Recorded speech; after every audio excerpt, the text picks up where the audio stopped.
What's going on, everybody? It's Monday. Now, you know what that means, other than it's the beginning of the week. It's time for a new episode. In today's episode, should not shock anybody. It's brought to you by Black Rifle Coffee. I'm looking at their website right now, and they actually have 3 new things on the rotating banner. For those of you that live in an area where there actually is a Black Rifle Coffee outpost, rejoice, because they have a new app that allows you to order ahead. So that's super convenient, and it's something we're working on up here in the Kalispell store. But if you don't live in Kalispell and you live somewhere else where there is a Black Rifle Coffee store, you should definitely download that app. It's going to save you time, and it's just super convenient. They're also doing coffee bundles, and that looks like they're doing the bundle of the cup itself, or mug, I should say, and the bags of coffee, 15% off. You can't beat that.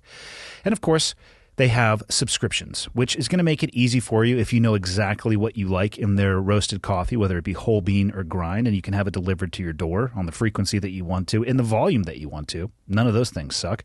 And if you don't know which ones you like, go to blackriflecoffee.com, scroll down a little bit, and it has their roast listed out from light to extra dark. And unfortunately, it has decaf on there too, if you're into that. But that's it. blackriflecoffee.com for all of your coffee needs. My guest today is a man named Dallas Alexander. And I don't know what he would prefer to be described as at this point. Is he an artist, country music singer to be specific? Or is he a previous soldier? Or is he both? I know a lot of people who come from military service actually struggle with that definition and how they want to be described. But I digress. Dallas is from the Great North of Canada, specifically Alberta, which just happens to be north of where I actually live in Montana. He joined the military and eventually worked his way towards a unit that is, I would say, in the shadows-ish, JTF2. You can go onto the internet and do as much research as you want to on that, for whatever that is worth. And he had a pretty interesting career. He went overseas to some interesting places, and he did some things. And now he's focusing on his music career. And I'm going to shut up and let Dallas explain himself, who he is, where he comes from, and what he's up to now. Episode 273 with Dallas Alexander. Enjoy. Okay, got the red smoke. Gun run, north or south, west of the smoke, west of the smoke. Okay, copy, west of the smoke. I'm looking at danger close now. Come on with it, baby, give it to me, I need it. You're cleared hot. Copy, cleared hot. First question. How does a man born and raised in Canada get the name Dallas? You might want to have pull that sucker close to my your face. parents. Keep it like a fist away. There you go. Like this, one fist. You'll have to invite my parents down for that one. I have Fair no enough. idea why. There's some as I grew up, I'm like, what? It's weird. I mean, I like my name. Don't get me wrong. Is there a city or town in Canada named Dallas? No. Okay. Maybe there should be. Were they fans of Western movies? What's going on the here? The show that was popular back in the day is what I thought it was, and people had asked. I'm like, I don't know. I'm gonna ask my mom. And she's like, no, we just like the name. So it's random. It's unique and original. You're the first Canadian that I've met named Dallas. I don't know many. It's good now that I play country music. Yeah, it's helpful. How did you get into music? How did I get in? I've always loved music. I think I haven't met anyone that doesn't. I love music also. Imagine that. I can't play it. Okay. Actually, not only can I not play it, I've never really had the desire to play it. Okay. So I've always loved it. And it was a big part of one of my friends growing up, one of my really good friends. His family was extremely musical, so I was always around. I'd go to his house, and his dad would put on a record and play steel guitar to it, and he was really good. And it would be campfires, singing and playing guitar, and all this stuff. So it's very cool, the talent that these people had. So I was always just I played around with it a little bit. I got a guitar probably when I was 18 or so, just trying to learn a couple chords and play a couple campfire songs. And then I didn't really do much with it. So it was only the last 4 years or so that I really started really giving her. Learned enough songs to go to a couple open mics, which was the scariest thing I had ever done in my whole life. Yeah, how was that? Which is crazy to say. So it sounds like you have had zero traditional education in music. Like you didn't pursue a musical school. Okay, so you were kind of, I'm going to call it the YouTube generation. And by that I mean teaching yourself. That's right, yeah. Which I wish I had that tool when I was younger. Oh, however, I think I would have used it for evil. At about the age of 16 or 17, it would have been a really deep dossier of like titty searches. Just on YouTube, would that be successful? I probably would have, just having the internet and the capacity that my kids have had right now. I think it would. I don't think I personally would be able to actually contain myself. Looking back at myself, how they do it now. Yeah. And I'm not saying they necessarily do it well. I'm glad that I didn't grow up in that. So you kind of taught yourself. Yeah. Open mic, very first time. Anxiety level 1 to 10. 1 is low. Holy fuck, 10. It was 10, and it's weird because it was an environment of like 7 people in a bar. 4 of them were also playing the open mic, and nobody cared. But I was like, oh my god, okay, just relax. You're gonna play a couple songs that you know how to play already. Yeah, it was crazy. It was nerve-wracking for sure. How did it go? Like 6 people clapped, so it's like, all right. Is this the kind of setting where half the people in the room have their backs to you? They're just knee-deep in their cocktails and they're aware that music is playing? Oh, yeah. Well, that was like all the first 100 bar shows I played. I'd have to like signal the bartender or whatever to like turn off the music because I was about to start, and then, okay, I'm done my set. You can turn it back on. But was it what you thought it would be? Music or the open mic? I guess kind of both, because that was your first performance in a public setting. Yeah, so I still don't even know what expectation I have for it. It's just I enjoy having something, especially now that I'm out of the military, having something that is like I'm continually learning. Like I will never master the guitar, like even the best guitar players have not mastered it. So it's just the continual learning of something new, and then it does continually push my comfort zone. So like as there's more people and more people paying attention, every time I go to play, it's like a little bit of that, okay. Does it get harder to play with more people in the room, or is it kind of the same once you get over a certain threshold?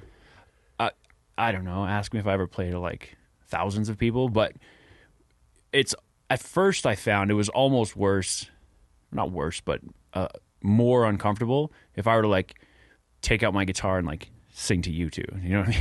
Like that, actually, I feel like that would be versus 100 people or whatever. Well, it's way more intimate. Yeah. Michael would have uncomfortable eye contact with you. He'd probably be licking his lips. I mean, he does weird shit. I would gaze into his eyes the whole time. So there was that. It's like small crowds that pay attention. So especially when I was starting, where I'm like, I know that I'm not great at this song, but I have to play it in order to play this 3-hour set. And then like everything stops and people are actually listening now. I'm like, oh fuck, just talk. Everybody talk. But it turns into like you appreciate it a lot more when people are coming to the show and watching the show.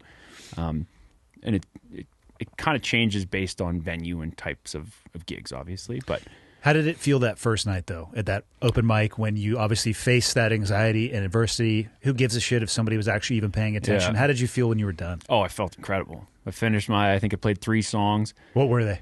I played In Color by Jamie Johnson.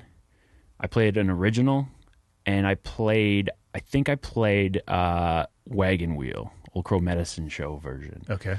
I think those were the 3. And I was like, deep breath out, sat down, listened to everybody else play, and I was like, that was pretty cool. And then I just went and did as many open mics as I could find until I could book like a bar show. Yeah, how does that work? So you go to an open mic, you perform, which is a hurdle for you to get over. Yeah. Yeah, how do you continue from there? You just keep going on that until you can get enough attention to book a venue? Attention and content. Like when I started, I could play 5 or 6 songs, let's say, and I just went to open mics to practice those, and I was attempting to kind of write songs. And I spoke to a few bar managers and like booking people for the venues, and most bar shows require like 3 hours of music. You take a few sets and you're the guy in the corner playing. So I had nowhere near that. So step 1 or 1.5, whatever's after open mics, was learning enough songs to be able to play long enough at a bar. 3 hours is a long time. I'm thinking about that in what you're saying. You hear it sometimes in the background of restaurants, and you don't even realize what that person probably has to know or be capable of to just sit there and be in the background. Yeah, it's a ton of songs. And then I asked, do you actually memorize them? Because oftentimes I'll see like a tablet in these days in front of me. Yeah, I don't like the tablet. I don't like the phone on the mic stand. I understand why people do it. Like, I was just in Nashville a few weeks ago to write songs. I went to a lot of different venues, and everyone had a phone. And I don't like seeing it. But then I realized what's on the phone? What are they looking at? So what they're looking at is the chord progression and lyrics of a song. So I understand why they did it after a little while.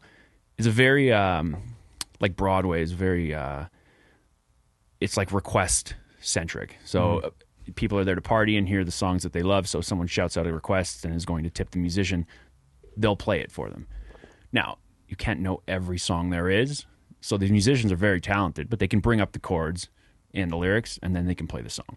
In real time? Yeah. So I saw a lot of, like, damn, obscure requests, and then people crush a song. And I'm like, holy shit. That's a skill in and of itself right there. Yeah. So that's why they have to do it, because of the environment they're playing in. I don't like it. I want to practice songs and then play them. And if someone requests something that I know how to play, I'll play it. And if I don't, then I won't. Or actually, a few times, because I have a microphone when I'm playing, someone will be like, can you play this? Yeah, I'll play Good Lord Laurie by the Turnpike Troubadours. Even though that's not what they asked for. We did not ask for that. By request. People have to understand the person with the microphone is in charge. That's right. Yeah. That's right. Yeah, so, yeah, I don't like using a tablet or a phone playing. Yeah, I was always curious what they were actually looking at. You actually see it with large professional acts as well, and I suspected that that's because of, well, you don't see a phone or a tablet. I guess there's the lyrics are up when you see like behind the scenes shots. Yeah, like on a prompter or whatever. Yeah. But I mean, I guess when I've seen it, those are bands that have been around for like 20, 30 years. They probably just have such a volume of work that perhaps the wires can get crossed at times. Oh, for sure. There's been times and I'm just starting, and I'd be playing, and I'm like, yeah, I don't remember the lyrics to this next part. Is that what you say, or how do you handle it? Sometimes I'll just try and freestyle. Generally, if you're playing at a bar, there's not that many people paying attention anyway, so I sing the first verse twice or whatever. But I'll call myself out after. I'm like, if you were paying attention, you will notice that I sang the first verse twice. Or I'll just ask and keep strumming. Like, does anyone know the words for the second verse of this song? Someone might shout it out, or it'll come to me, and then I'll play it. Yeah, I think being upfront about it is probably the best. If you paid a couple $100 to see like a really well-known established band and they forgot their own lyrics, which probably, I mean, I can't even imagine A, being that creative, or B, performing in that many people. I think a little monitor just in case is probably not a bad idea. Probably gives you a nice little, like, I don't know, warm and fuzzy. Well, I also feel like some of those artists and bands were really fucked up. And I mean, like, drugs and alcohol earlier on in their careers. They may not really remember the writing process of where that particular song came from. Yeah. It's like me with all the concussions I've had now. Like, what was that song? Oh, that actually probably wouldn't be very helpful for what it is you're trying to do now. Yeah. So, okay, so you go and open mics. What was your first? And when you say bar gig, does that mean they are at this point paying you? Yeah. Okay. The first couple were, what was it? I played for mostly beer and a meal. Okay. And then they donated money to like a charity that we were playing music for. So I was like, all right, technically I got paid to play music, and I was pretty excited. And then, most bar shows, they'll pay you, and you play for a few hours, and you're the live music. Do you ever think, I mean, obviously, who knows where your career will go from at this point, but did you ever think ever that you'd be getting paid as a musical performer? Oh, hell no. Like prior to, I don't know, 3-4 years ago, no, I was learning. I bought a guitar. I learned a couple of chords just to play at a campfire, really. And then a few years ago, I was like, that's it. I'm taking it serious. Then when the first, even though it was beer and wings, I was like, this could really be something. You're not out of pocket at that point. That's right. In the events before that, I'm sure you were buying your own beer and paying for your own wings. Like a sucker. Everybody has to start somewhere. Oh, yeah. Yeah. You can't all be Metallica, Ride the Lightning, you know? That's right. Can you play that song? Hell no. I'm still... This podcast like, is over. The guitar part of all of this, it's crazy. Like, seeing how good some people are, it's good. It's inspiring, but, like, I am not a good guitar player. Well, the guitar is only a portion of it. When did you start singing? Well... Because those are two very different skills, actually. For sure. And then combining them is interesting sometimes. I'd always loved singing along in the... Like, I would just sing everywhere. Where there's music playing, I would sing along and try and most of it was country where I grew up, where my dad would listen to a lot of, like, CCR, that genre of stuff, some Johnny Cash. Creedence and Clearwater people That's who right. don't know what CCR means. If you don't know. It's worth a Google. Yeah, Google that one. And the R is revival. So I would always sing along to anything. I always enjoyed it. I sing along to things, too, in the comfort and You're safety ready. of my vehicle. You are ready. No, I'm not. Just because you sing along to some... Let's not give people the wrong idea here. Just because you sing along in your car doesn't mean you should go get a microphone and a guitar and go perform. This is true. Because if I can tell you right now, I don't sound good in my car. But I sing along. Okay. I know a lot of Katy Perry lyrics because I have a 14-year-old daughter. I can belt that shit out. And I do it when she's in the car because it sounds so bad and it drives her absolutely batshit crazy. Okay, so does she confirm that you sound terrible? Oh, she's yelling at me to stop. Oh, okay. And the more she tells me to stop, I increase the volume. Yeah. And then she tries to be the big boss on the phone to DJ, and I'll just take it over and song after song after song that I know she likes that I can just absolutely murder. She doesn't like them anymore. She loves them. She hates it when I sing. Okay. So it was like that. But from a young age, singing along as loud as I could.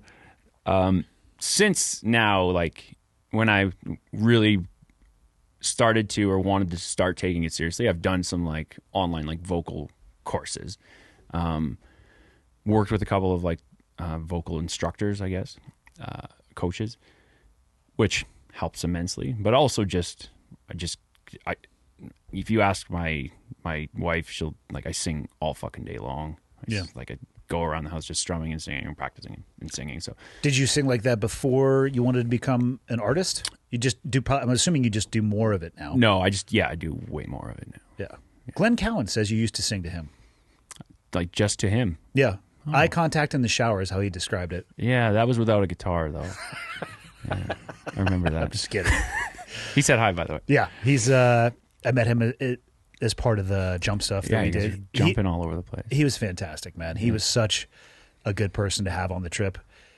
We laughed so hard. It's important. I hadn't laughed that hard in so long. I forgot that aspect of the super tight-knit community, how you can turn the absolute highs and the lowest of lows into just reasons to cry laughing. Yeah, it's one of my favorite things. Yeah. Yeah, you leave that just like kind of refreshed in your soul. Yeah, definitely. Yeah, he's a good dude. He said to say hello to you as well. I was trying to get a maple syrup bottle to offer as like a exchange to our friends in the north, but I could. Plus, I figured the stuff down here would just be dog shit anyway. Yeah, we got all the real stuff, and you'd have to import it just so that we could take it back to Canada. A story of Glenn. He posted it of a maple syrup bottle, and I reposted it. People were sliding into my DMs like, "Hey, man, don't post about that stuff. That's the good shit." I'm like, "It's maple syrup, dude." How dare you? I was like, "Okay." Apparently, it's a commodity up there. I didn't realize that you use it as a down payment on your house. You can, yeah. Yeah. So I bought my truck. If you had enough of it, Yeah. it does taste different. Yeah, it does. I don't know how the hell we got onto maple syrup. I don't know. Yeah, or Glenn. But, well, they're both good. They're both awesome. Both Canadian. So, no real vocal lessons other than online, a couple in person. Even those were just kind of Zoom stuff, which I realized I didn't like that much. I don't know. Maybe you need to just have like pristine internet connection because it would be like a lag. Yeah. And then I'm like, did you hear that? Yeah, I think okay, do it again. And it's like, there's lost. It's like, it's like you're FaceTime singing to somebody, so it's not the same. Do you sound differently to yourself? Like when you hear a recording of yourself played back, does your voice sound different? Oh, yeah.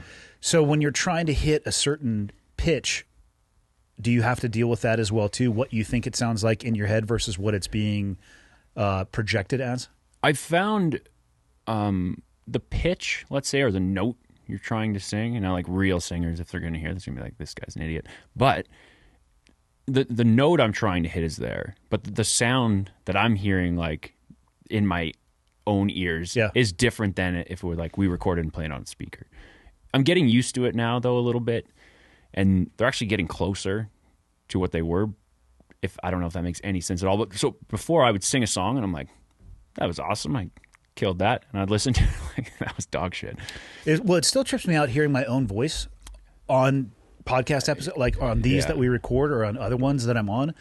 And it probably is only weird to me because everybody else has always heard the voice that way.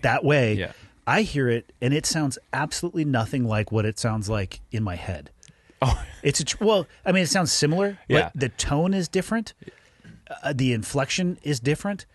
And so I just don't listen to myself anymore. It's the only way I can get around it. Right. But I'm also not a musical performer, so that's why I'm curious. I wonder over time if they will align themselves and they'll sound the same. Because that's got to be an interesting challenge. You're trying to hit a note, but you have to teach yourself that it sounds different than you're hearing it in your head. Yeah. I found it weird to listen to something that was recorded with my own voice on it. I'm getting used to it. Yeah. Reps, I would imagine. A lot of reps, yeah. Where'd you grow up in Canada?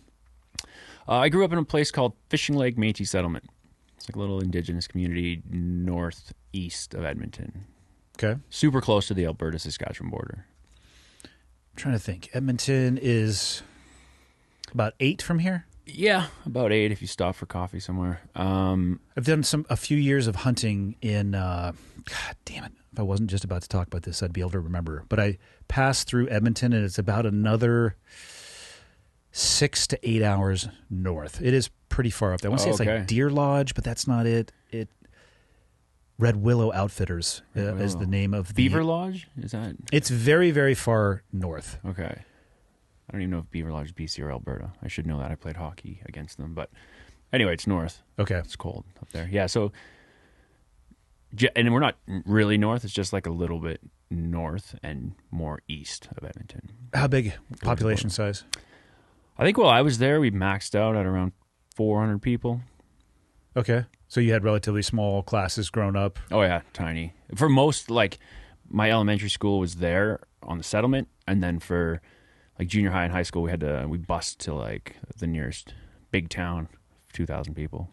When you say, what did you describe it as? Indigenous? Yeah, it's like an indigenous community, so... Is this similar to tribal land here in the United States? Yeah, sort of like a reservation a little bit. Okay. We actually neighbored... the Frog Lake Reserve. There's just like a lake in between us, so we're kind of there's some differences, like, I don't know, in rules and policies and whatever, but I don't know, sort of similar. Yeah. Okay, so you came up from a very, very small place. Yeah, tiny. Yeah, and then, I mean, I'm sure we'll get into the military side of the house, but I'm going to guess that no military service on either side of your parents? No. Did you think about that when you were younger, or what were your aspirations growing up? No, I wanted to play hockey. Yeah, I feel like that's kind of a requirement. Yeah. From where you're at? Yeah. Glenn talked about hockey pretty much every day on the expedition, mostly because Jericho loved hockey. They were talking about, hey, we should meet up for this game. Let's go get tickets. I'm like, good God, guys. We're jumping out of a plane, boys. Yeah, hockey is huge. I would play every single day that I possibly could. So you were thinking pro hockey? Oh, yeah. Like take it all the way? I wanted to go to the show. How far were you able to take it? I finished playing junior hockey.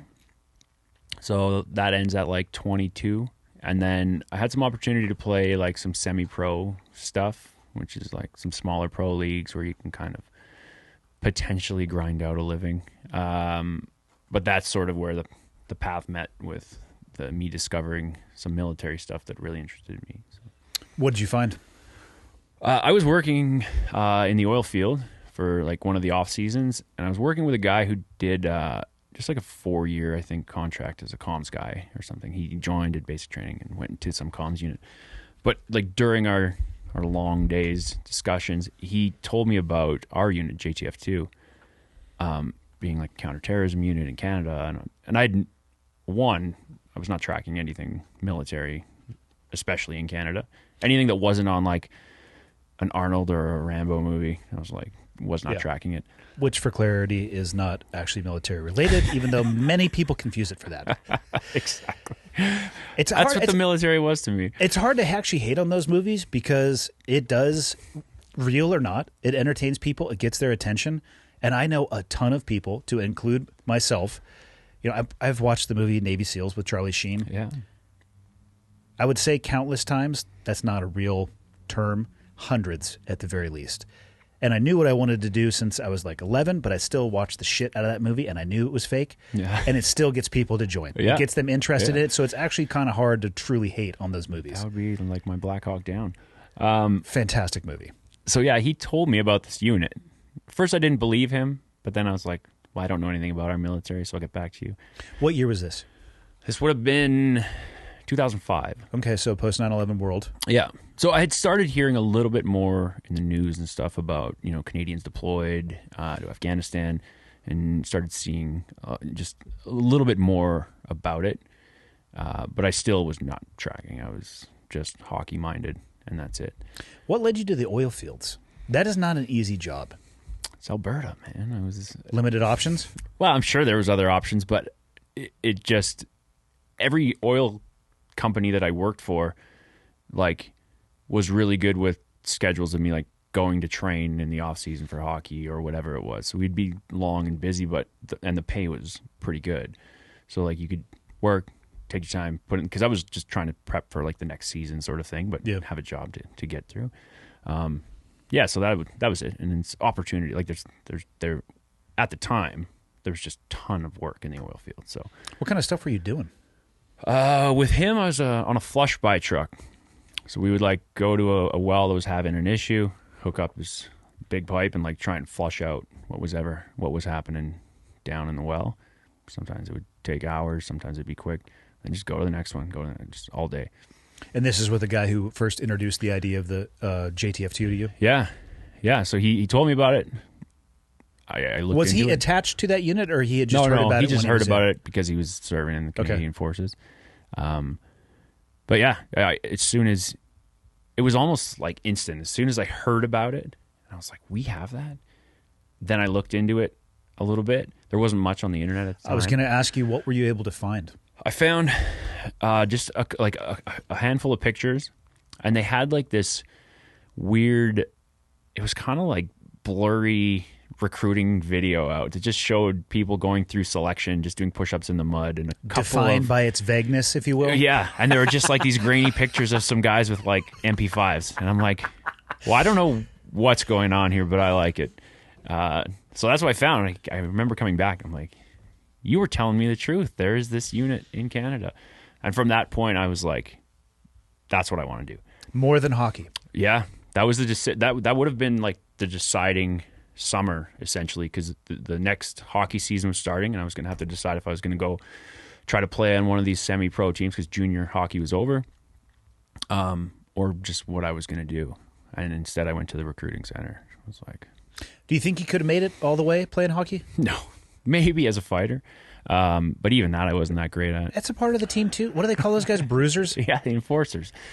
Is it actually their job to go out there and just throw down? It used to be more than it is now, which is, I still think there's a place for fighting in hockey, but it's better for the game that it's not such a large role, in my opinion. And it's way better for guys' concussions. But that legitimately was a role in a team, right? Like, hey, you kind of suck with this stick, but if you throw the mitts off, it's game on. For sure. And star players to protect. Like, is it true? And this shows you how much I know about hockey, which is nothing. But basically, the enforcer wouldn't even be on the ice, but they would make eye contact with the other enforcer who was not on the ice, and they'd just be like, okay. Oh, yeah. And they would just come straight out, attempt to play zero hockey, and beat the shit out of each other in the fight. That's right. Get the crowd going, you get momentum. There's a whole bunch of pluses to scrapping. Well, when would they use them? Is it like when somebody did something dirty and that was the payback tool, or when does the enforcer get unchained? So it would be that, for sure. Something does something dirty. Like a cheap shot on your star player. There's a price to pay for that. Absolutely. It would also be a momentum swing. You know, like your team's down, you're a couple goals down, like people are just, they're not a good fight. Everyone's amped up again. The crowd's amped up. And then you turn around ideally and score and win. I feel like the big fights on the ice end in big fights in the crowd, especially with the certain level of alcohol consumption. I've seen some fights in the crowd in my junior playing days. Absolutely. I think one of the things I appreciate the most about the enforcer and their role, one, I can't, like, if you put ice skates on me right now and I'd just immediately fall over. So the ability to fight on the ground is one thing. The ability to fight on the ice is another. Oh, yeah. But I love that the refs wait until it goes to the ground. Yeah. Until they get in there. They'll kind of like circle around him and like, come on, boys, like get in there. Let's do this. They're waiting to pounce if it goes to the ground. And half the team is just sitting there and they're all just like, yeah. Get it in, boys. And then it goes to the ground. And it's kind of the agreement that it's going to end. And they go do their penalty time and they yell at each other and talk shit across. I love it. Yeah. At least, I mean, it's everybody knows what the job is. Everybody knows what's about to happen. That's right. And everybody's kind of cool with it. Yeah. I hope at least a little essence of that remains in hockey forever. Yeah, me too. Yeah. I think it's good that it's not such a huge role in hockey. It has its place. I don't think it should be the whole thing. That's right. Yeah. And I'm also glad that they require helmets now and face shields, even though I did used to like the goalpost teeth with just the total front missing good grill. Hockey. It's a good hockey look. All right. So you make that decision. What did you change about your life to get ready? I watched Black Hawk Down a lot more, and I trained. I actually started training way hard, or just different, actually. I started training differently. I was getting ready for what I thought basic training was going to be. So I was giving her training. I would on the oil field, like when we'd go to a site, hook up. We have sometimes those jobs would take a couple hours. It would be like push-ups and pull-ups on the ring, and like just really training hard because I thought basic training was going to be very, very hard. And that was it. It was just more of a focus thing because both of them are physical, and I was training for hockey anyway. But it was more of a mindset shift in what the goal was. So your goal before you even joined was to end up at JTF2. Oh yeah. Did you understand that you would have to go to duty stations along the way to eventually get there? Yeah. So I read that you had to do a minimum of 2 years before you could apply. 2 years in the regular force. So that was just like one of the steps I felt. How much information did the recruiters have when you were talking with them? Not much, other than what was already online with like a 2 year minimum requirement. No, was that an official website you were reading that on, or were you kind of getting the whispers? I think that was on like posted on the Canadian Forces government site or whatever. There's 2 years minimum service time in the reg force, and then there was like a psych test and a physical, like a PT test. Okay. And you had to have chain of command approval. So those are kind of like the 4 or 5 things, whatever it was. It's still very vague for you to be able to go on to selection for the unit. So how much information were you able to find about selection itself? Oh, nothing. Like other than those grainy kind of videos, I was like, okay, I think we're going to have to do push-ups, maybe in the mud. That was about it. So I grew up out west, and where I joined was in Edmonton. And I ended up going to 3 PPCLI in Edmonton, which is a light infantry unit. And JTF2 is out in Ottawa. So we're like, just in terms of distance, very disconnected. Ottawa's kind of like due north of New York? Yeah. Okay. Yeah. Ish? Like northwest a little bit. All right. My topography of Canada isn't great. So it's straight north, yeah, like New York, the state. Okay, yeah, that's what I meant, not city. Yeah. So I didn't know anyone that had gone there. I didn't know anything about it. It was all a big mystery. And there wasn't really anything online. So yeah, I had no idea what I was getting myself into. How long between doing that research, seeing that video, deciding that you wanted to join before you actually entered and went to boot camp? Probably like 4 months. Okay. So at the end of that summer, I went to the recruiting center. I think that was probably in September. And you do like they do like an aptitude test and a couple of other things, and then they say like, here's some of the jobs that you could, positions you could go into. I just wanted to go to the infantry. And so, what they originally told me is the infantry's full. what do you think about these positions? I was like, just call me when the infantry has a spot. And I got a call, like, I think 2 weeks later, and I did basic training, started right at the end of October in 2005. What's boot camp like for you guys? Annoying. I don't know. It's just like... It's the first time I've ever heard that description. Well, looking back at my own experience, I could describe it. It had a flavor of that for sure. Like, I found physically, because I'd been training really hard. Well, and you were a high-level athlete at that point. Yeah, like a medium-level athlete. But yeah. In comparison to most, like, sit-on-the-couch peers. Yeah, okay. Which I have found from sitting on the couch is unfortunately far too many people. Yeah, I agree with that.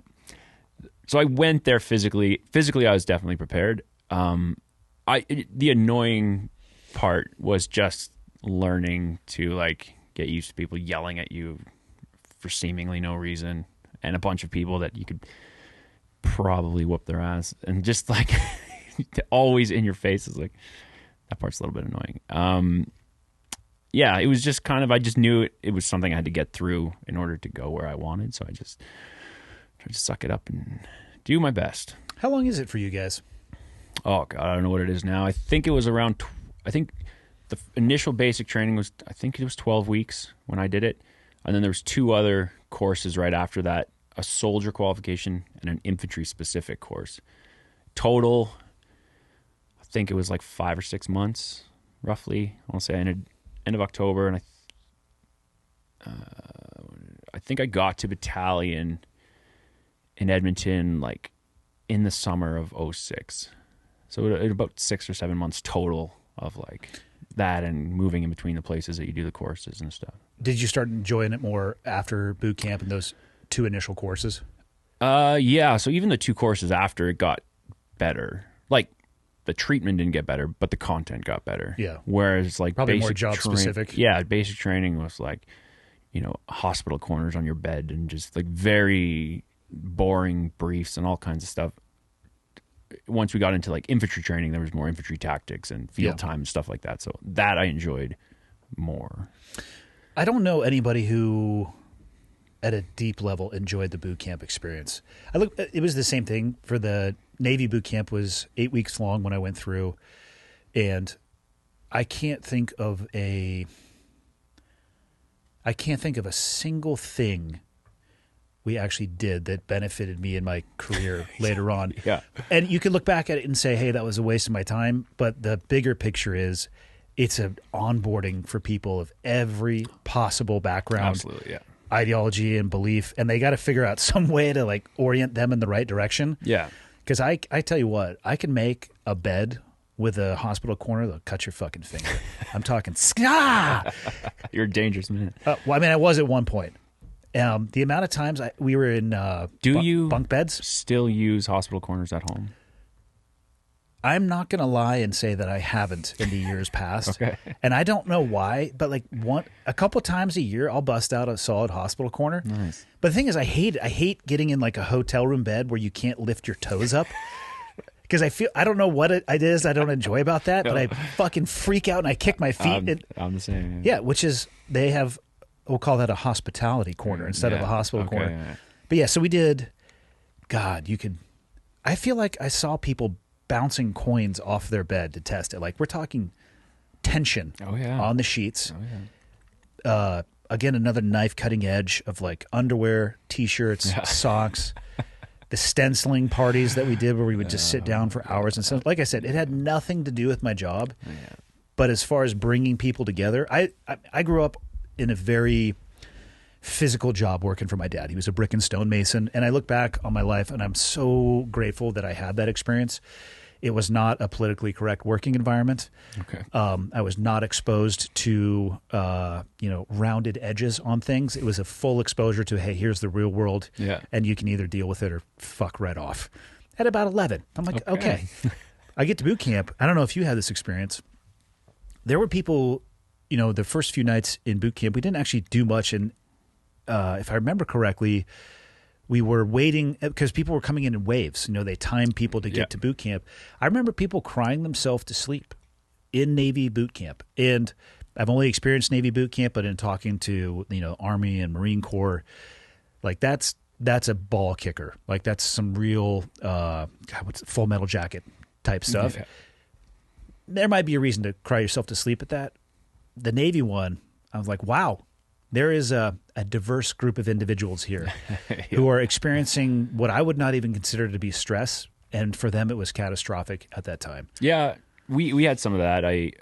Like you said, it's drawing from such a wide range of individual that, like, you know, there's kids that just, I'd finished junior hockey at this point, so I was probably, you know, I was like 23 years old. So it's not old, but there was like kids like just turned 18, like had never that was me. had anything, or that like was me in boot camp. different levels of discipline coming in, all kinds of stuff. So yeah, there was it did that. It got people like, you're all on the same page. You're all learning like the basics of living, you know, like how to take care of your space, how to housekeep, maybe to an extreme, but Definitely to an extreme. For some, I was like, yeah, this is required for some people. Yeah. Yeah. I came from I won't say it necessarily came from a military-oriented family, but I had service on both sides, Army on my mom's side, Navy on my dad's side, and it was generationally the same thing what my dad went through. He's like, I was in boot camp with people who got their first pair of shoes when they arrived, which is just wild, wild to me. And again, they do a good job in the 8 weeks that they have of kind of grinding people down into dust and reforming them into at least a Navy or military-focused machine. Yeah. But I certainly look back on that 8-week time period in my life, and I would like to have it back. Yeah. I'm not saying I didn't get anything out of it. I'm just saying I can't figure out yet what that is that I got out of it. I'm leaving the options open. Yeah. Well, that was me with basic para also. Like basic para, like skydiving? Or is that static line? It's static line. It's not. You're in the sky. Yeah. Sometimes diving, but it's not. There's no free fall involved. It's all static line, and I absolutely hated that course. Yeah. It was. So we go to Fort Benning, Georgia for ours. Where'd you guys go?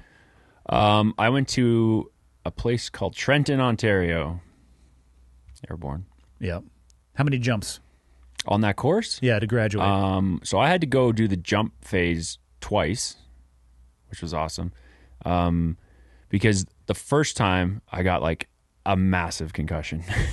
The chutes, to me, it's ridiculous. Like the rate at which they fall, how you're expected to land, and the fact that I'm using the same chute as someone who's 110 pounds. Like I rocked my brain. I was like put in a dark room for a few days after. Oh, that hard? Yeah. It was. Well, I did one jump, big concussion. Just go like, feet, head? And then like maybe just head. I don't even remember that much. Wow. But I was massively, like I was vomiting in between. I went and did another jump because I was like, I need to finish these. I didn't want to have done the whole course leading up to not finish it. I wanted it all to be over. So I'm like, go do the other jump. And then that one, I hit my head again. It was just like, the medic was like, wait a minute. No. You were fucked up. And they put me in a room for like 3 days. And then I was allowed to fly after that, 3 or 4 days or something. Full concussion protocol, it sounds like. Yeah. So then I had to go back and finish it. Oh, that's the next terrible. year, I think. Yeah, it was the next fall. Was that before getting to the unit? That was while I was in 3 PPCLI. Okay. Yeah. What was life like for you there when you checked in? Because it was 2006. There was obviously summer of 2006. War going on, Iraq, Afghanistan. What was it like? Yeah, I liked it a lot. The company I went to, I just got back from Afghanistan, and they had a bunch of people that kind of got out just after that. So a bunch of us new guys went to this company, and it was awesome. I really enjoyed it. What was your job? I can't remember if we were the jump company or we took it just after, and that's why I went so early on to basic para. So I was just like a light infantry dude, no hook private. But it was there that I saw so across the hall in our like battalion lines is where recce platoon was, like reconnaissance dudes, with the sniper det that we had also. So I was like looking across the hall and okay. It's like literally across the hall? It was like across the hall. So like the door of our company lines, like look, and they'd be always doing seemingly cooler things. Yeah. So I was like, I want to go there. Like if I have to spend 2 years in the CAF before I can try out for the Hill, that's where I want to go. So that was my new new plan. Were those opportunities open to you at that point, or did you have to have a certain amount of service? Well, they were just because of luck. So because I had got to the company I was in when they had a big kind of withdrawal of people, there was just more opportunity. So I kept bugging my warrants and sergeants about it, but it was just kind of luck that they didn't have the numbers. So I got to go as soon as I got there, did an exercise that fall. I went and did like a machine gunner course, my basic para. Early in the new year in January, I did my reconnaissance course and sniper course right after that. It was all back to back to back. Damn, dude, that's a pretty fast progression. Super fast. But it was, like I said, it was just they were running the courses. I made it clear that that's what I really wanted to do, but it was just kind of luck of the numbers when I got there. What was your minimum enlistment when you joined? What does that mean? Time-wise. So, like joining the Navy, I think the first contract that I signed was 4 years. Oh, okay. Yeah, I believe my first one was 4 years also. Okay. And I asked that question because you're saying when the element came back, there was a large amount of people that detached from the military and went somewhere else. I didn't know if you guys structured it the same way or. Yeah, I think it was 4 years is the first one. 3 or 4 years, and then the next one is 3 or 4 years. And I think the first two generally total around 7 or 8. And then you can decide if it's for you in the long haul. Do they give you re-enlistment bonuses? I don't recall getting that.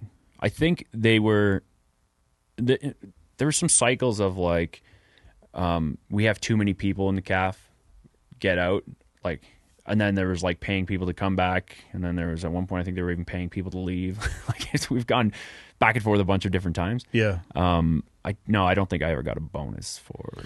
There was a time, and I don't know if it still exists, but there was one bonus. Guys called it the blood money, but it was $150,000 to stay in for 5 years. Holy shit. That was towards the tail end of the career, though. That was something that was offered to people. I think it was at their 15-year mark and beyond. Okay. So it was kind of an ability to retain that corporate knowledge for people who had been in for a while. Yeah. And that is that's a large number, but you got to divide it by 5. If you don't do that overseas, it's going to get taxed. The number gets smaller pretty fast. Yeah, for sure. But even I don't know what the bonuses are at right now, but there were times when I was in where $60,000 for a couple year reenlistment was on the table. Well, that's pretty good, especially if you can get deployed for that tax-free purposes. Yeah, it is good. But I also don't know if I would want people to stay in that job just for the money, though, either. Yeah, but it's kind of a balance, right? Like I've always said the same. It's not a job you should be doing for money because there's way better, easier jobs to do for more money. You can make a lot more money doing something that is potentially not going to mess you up to the degree that job does. That's right. Yeah. Yeah. So I don't know. It's kind of nice if they are thinking about it or wanting to, or if at some point money becomes a factor, I guess. Yeah. It's kind of a balance. Like you want to pay guys well enough that they're not having to sacrifice, financial comfort in order to do a job that they are passionate about. I think there's a balance for sure.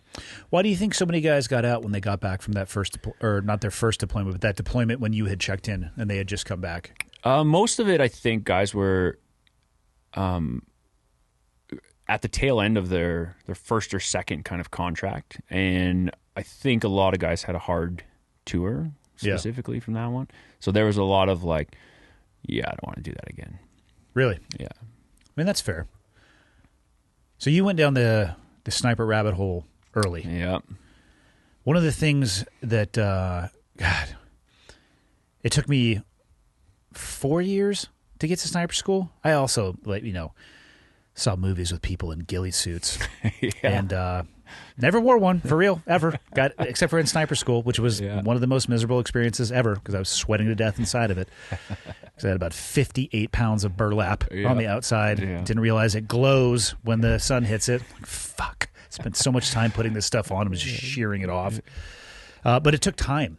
One of the things that the community that I came into, the seniority of the people in the operational elements mattered a lot when it came to the schools that were available. And at that time, Freefall, which was almost impossible to get, and now it's part of the basic pipeline, those sons of bitches. Yeah. And sniper school was another one. Guys were waiting 2, 4, 6, 8 years to get that school. And I timed it pretty early, I would say. I got it towards the tail end of my second deployment, my work up towards my second deployment.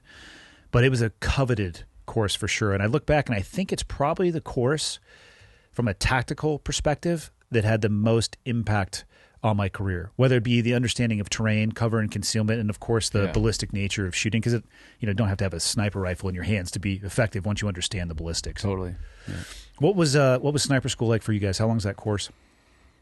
Oh God. So we in 3 PPCLI we did a mixed course, so another battalion with one VP or one PPCLI, and so we did there was like a sniper course selection first that was like a mini sniper course, but without any knowledge. So we were doing like stalks, like the snipers would tell us what a stalk is, and then we would go do it. And they were just assessing kind of people's ability to learn fast and be really tired and do all these things. So we did that first, and that was, I think, 2 weeks. But that was like daytime, you go home at night. Yeah. It was just kind of run at the battalion. And then the course, I think, was, I want to say like 8 to 10 weeks roughly, and we went to another place to do that, and that was just inside Saskatchewan. And that was a mix. We had guys from our battalion, and then some guys from at the time it was a new special operations unit called CSOR, and we had a few guys from that unit with us as well. And that was done it was kind of like a desert-ish terrain in Saskatchewan. It was hot as hell. So when you're talking about sweating in the ghillie suit, That's the worst. Oh my God, yeah. I remember the first stalk that I did, drag bag, looped around one of my feet. I'm just, they set it up. I'm trying to figure out the best way to describe this for somebody who's never gone through this, because you're going to laugh at all this because I know you've done it. They bust us out in a truck. And for us, they broke it up. And I'd be curious to see how the Canadian services do it. We did only shooting, and then we did stalking. And we would do a combination of blank rounds, and occasionally they'd give you a live one. They would never tell you when it's going to be, just to test your line of sight to make sure that you weren't full of shit. Yeah. But it was straight shooting for, God, it was a long time. We started iron sights, like M14s. And then switched to, I think it was 300 Win Mags, SR25s, and 50 cal. But that was all done at one location. And that, I would say we lost probably like 30% of the class, actually. They just, whether it was unknown distances or, and you know this as well as I do, you get somebody who can't call wind behind you very well, or they can't see the impact. Yeah. You're proper fucked behind the scope, because it's the person behind the scope is only half the job, for sure. But we finished that, we go stalk. And there's they break out the rules, and I'll probably mess this up, but I think we had to get within like 170 to 220 yards. No rangefinder, so we were milling stuff, and we did a bunch of that. It's the same way we were shooting unknown distance, like the normal size of a silhouette. I'm not even going to begin to try to describe milling something to people. But let's just say the best way to describe it is if you know the height that it is and you're looking through a reticle, and the reticles have changed over time, and there's a variety of ways to do this. The easiest one is with a laser rangefinder. Beep. If you don't have that, you could technically measure it in your scope, do some math, and spit out an approximate distance. Yeah. So we would have to get, 170 to 220, but they'd drop us off anywhere from like 1,500 to 2,000 yards. And they would say, here's your lane. And they like 45 degrees.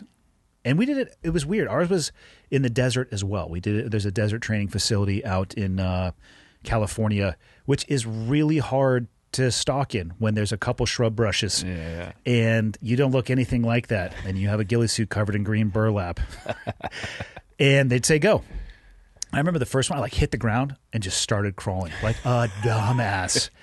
And I'm just dragging this bag. And I was the first guy. Oh, fuck. On our very first stalk, I was the first guy to fire off a blank round, and I think I was at like 250. So immediate fail right there. Yeah. But because I had done that, people just started firing off. I fucked everybody. Except for like 3 people who kept getting closer and actually got a 10. Yeah. I got a big old fat 10 minus the 1 for that particular stalk. I woke up the next morning and could barely stand up. My abs were so sore from dragging that bag on my foot. It's taxing, yeah. It was like the worst ab workout I've ever had in my life. Like that's what sticks out with me more from sniper school is how sore I was. Yeah. Just inch at a time, losing sight of the table that the instructors was. The first one was a doozy for sure. Ours sounds very similar. Like the one we had it split up. You would do like shooting half the day and some type of stock related task to the second half. Interesting. So we'd do like, and they would like switch. Either you have a stock in the morning and range in the afternoon, or kind of vice versa. And the shooting skills you're talking about, like the unknown distance stuff, I think observation was part of that. That would be, or maybe just the judging distance and shooting. And then the green stuff would be different concealments, because we kind of worked up to stalking, where like do some concealment exercises and get people used to movement and whatever. But it sounds very similar. Did you guys do observational drills? Like one of the things I remember, I feel like it was on like the Fridays of the shooting. They would line us all up on a line and they'd say, hey, there's 15 objects out in front of you, from right in front of you to, I forget the distances, but it was challenging. And we're talking like clear protractors that you would use to measure on maps that they would put in a shadow. And again, for people listening to this, it may not make sense, but it trains you to look, because most people will look off in the distance. And I don't know how many times you would miss a 7.62 casing sitting literally right in front of you on top of like grass, where it could not have more of a contrast. So it teaches you, near to far or far to near and left to right. And some days it seemed like I was on it, and other days I'm like, I have no idea. Yeah. And then they would do Kim's games. Oh, yeah. You guys ever do this one? Yeah. So imagine this table between us. I forgot about Kim's games, man. Yeah.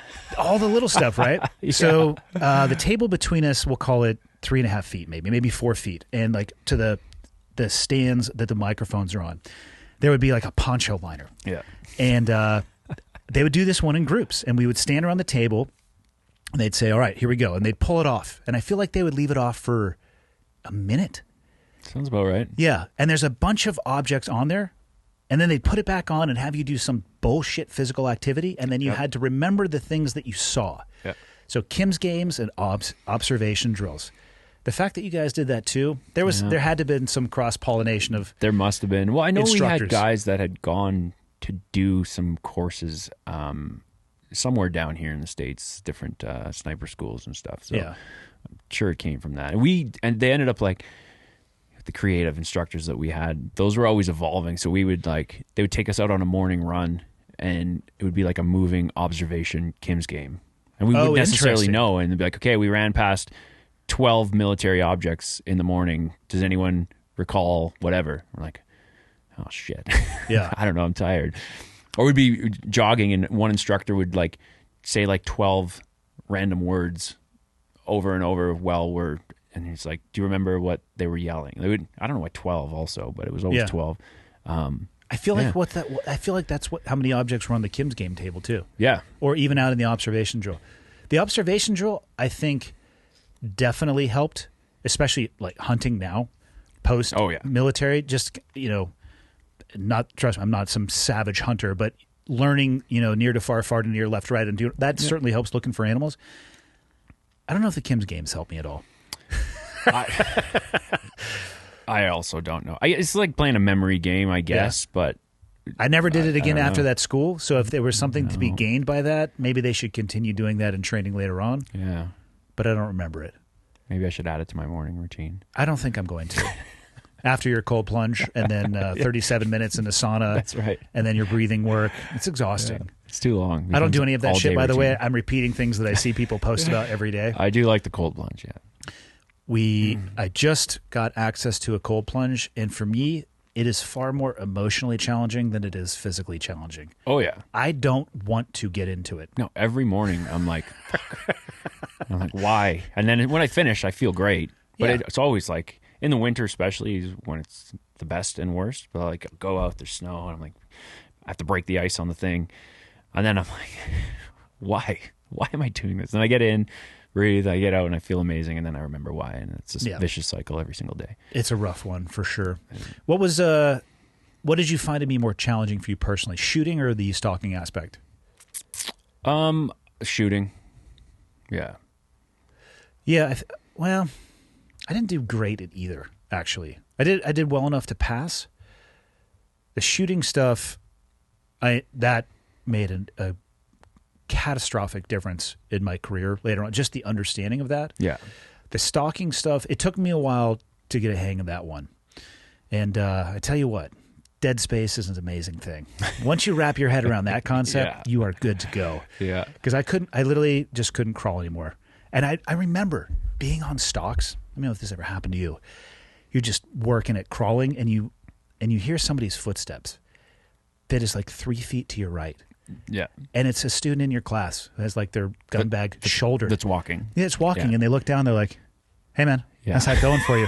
And they just keep walking. Yeah. So that exact same thing has happened to me. It would be like guys that already knew or were already in like the recce platoon or had like maybe gone on course and have to be recoursed for whatever reason. But it's because they do try and teach you that before you go. Like, here's how you can move, and here's how you can use depth, and here's how you can use something to, let's say, block someone out. But like, I'm nervous. I don't want to fail. I'm down as low as can be. And someone's like, oh, there's a hill in front of us. I'm just going to walk to that hill and save myself about 10,000 calories burnt. Yeah, and about 7,000 crunches worth of abdominal pain the following morning. Did they test you guys in the same way for the stalking? You had to get to a certain distance? Yeah, it sounds very similar. Like there would be a box or like a range. Like you have to be within whatever, I don't know, 300 and up to 100 or whatever. Fire a blank? Yeah, in the Canadian, like in the CAF version, it was blank, and then it was a progression up to live fire. Okay. So it would be, you would still fire blank in the protocol, like while you're being observed, but you would keep that position, and then later you would, like each position they would go to, and you'd have to hit a gong with a live round to show that, like, you know, you took into effect the fact that there's a branch in front of you or whatever, all of that stuff. A clean line of sight. Yeah. So for us, it was get to that position unobserved. And of course, they had walkers out there. It's actually very similar to Clear and Present Danger, except we weren't having cheeseburgers. I found where he had lunch. It was a cheeseburger. Yeah. But conceptually, what I mean is there were people out there with radios, and there were observers, and they're called walkers because they're walking you on. So the goal would be to get to a position inside of that distance unobserved, fire a blank, and then they would move a walker to within, well, the walker would just come within 10 yards of you. Yeah. They could be in front, behind, or left or right. And then they would try to, then you would fire a second blank. And they would try to walk that person onto you. And basically their radio was the tagging device. And if they could put it on you, if you get to the second blank, I think it was an 8. And is that a point system, you mean? It was a point system for graduation. It was pure math for graduation. It was X number of stalks. This is the mathematical score that you have to achieve to graduate. Same thing on the shooting standards. These are the number of shooting tests, whether it be unknown distance, snaps and movers, whatever it may be. Yeah. If you hit this, you move forward and go to the stalking phase. If you don't, you're not going to go forward, but you're welcome to come back. It's like not like it was the end of your career if you didn't graduate sniper school, because at that point you're already in the community. So it was, first blank, and then they'd walk you, put a walker within 10, or the walker would get within 10, second blank, and then I almost think they would have you fire a third one. But either way, if you could get through all that, you got a 10. And if they found you after the second one, you would get an 8. Okay. And then sometimes the instructors would be like, all right, we're going to give you a live round. Double or nothing. You get either 2 zeros or 2 10s. Oh, wow. So you could get 2 stocks worth or negative 2 stocks worth. Do you get to choose at that point? As far as what? Like, is it a gamble? You're saying, like, I'll take my 10 points, or I'm going to go for 20, or correct. That risk is a 0. Okay. They would let you choose. Yeah. Yeah. Wow. And some people rose to the occasion. Yeah. Other people did not. What happened to you? I guess it probably happened a few times. Yeah. Like that they would come with a round and say. I think you and I can both agree, like a 170-yard shot with a scoped 7.62 rifle is not that hard. I would agree with that. I took the double or nothing every time. All right. Because at that point, it was later on when they offered me that opportunity. I was, before I accepted it, maybe I'd just take another little look at my line of sight just to make sure I wasn't bullshitting the instructor staff. Oh yeah, I'll take it. I used to like just getting into burrowing into bushes, having one in front and one in behind, and But sometimes maybe my scope was a little bit less clear than I was letting on. Yeah.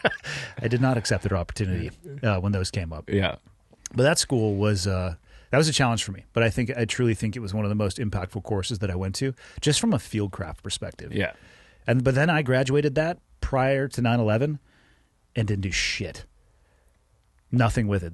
There was nowhere to go. We would shoot a little bit overseas to maintain our currency. Yeah. I remember getting issued a sniper suite of 300 Win Mag and a 50 cal, and we did a 6-month deployment. I think I shot it one time, which sucks because as well as I do, the currency on those weapon systems is huge. Yeah, for sure. But I was able to at least take that knowledge forward. So what was so you went to that course again early on, but it was post 9/11. So what did your life look like when you crossed that hall and you ended up on the recce side? It was way cooler. We got to wear black toques now. Is that a beanie? Didn't have to. Yeah, it's like a beanie. All right. Or it is like, I think they're identical. They're a hat that goes on your head that is not a ball cap. Okay. And for the cold, generally. I think I was wearing one earlier today. Yeah. So we got to do that. Didn't always have to have our boots bloused. That was cool. And then just like the field, like your responsibilities on, let's say, an exercise were just way better. And you smaller teams, you're doing reconnaissance tasks. And then when you get to sniper, you're doing like sniper stuff. It was just, it was like another little step in a cooler direction, I thought. How often were you guys on the gun? Well, most of my time in battalion, and like I said, I was very lucky, was on these courses that I wanted to do. So I got a decent amount of time shooting. And then I remember we went and did like a sniper concentration competition thing. So there was like a lot of workup training for that. And then we're shooting out of the competition. So I know it wasn't, it's not always like this, but I got a lot of rounds. We would be training all the time. Which is the way it should be for that particular skill set. Yeah, for sure. Oh, totally. And that's going forward or fast forwarding. Once I was at the Hill, like once I was at JTF2, it's like every day, all the time you're shooting. But in the Reg Force, there's like, ammo budgeting concerns and all kinds of stuff. So there would be times like chatting with some other guys that like the only time you shoot it live is like to do your weapons test every year kind of thing, or maybe one other occasion. Which is crazy to me. But like workup training for overseas, obviously you'd go and kind of concentrate on it more. But then if you weren't deploying, you weren't shooting very much.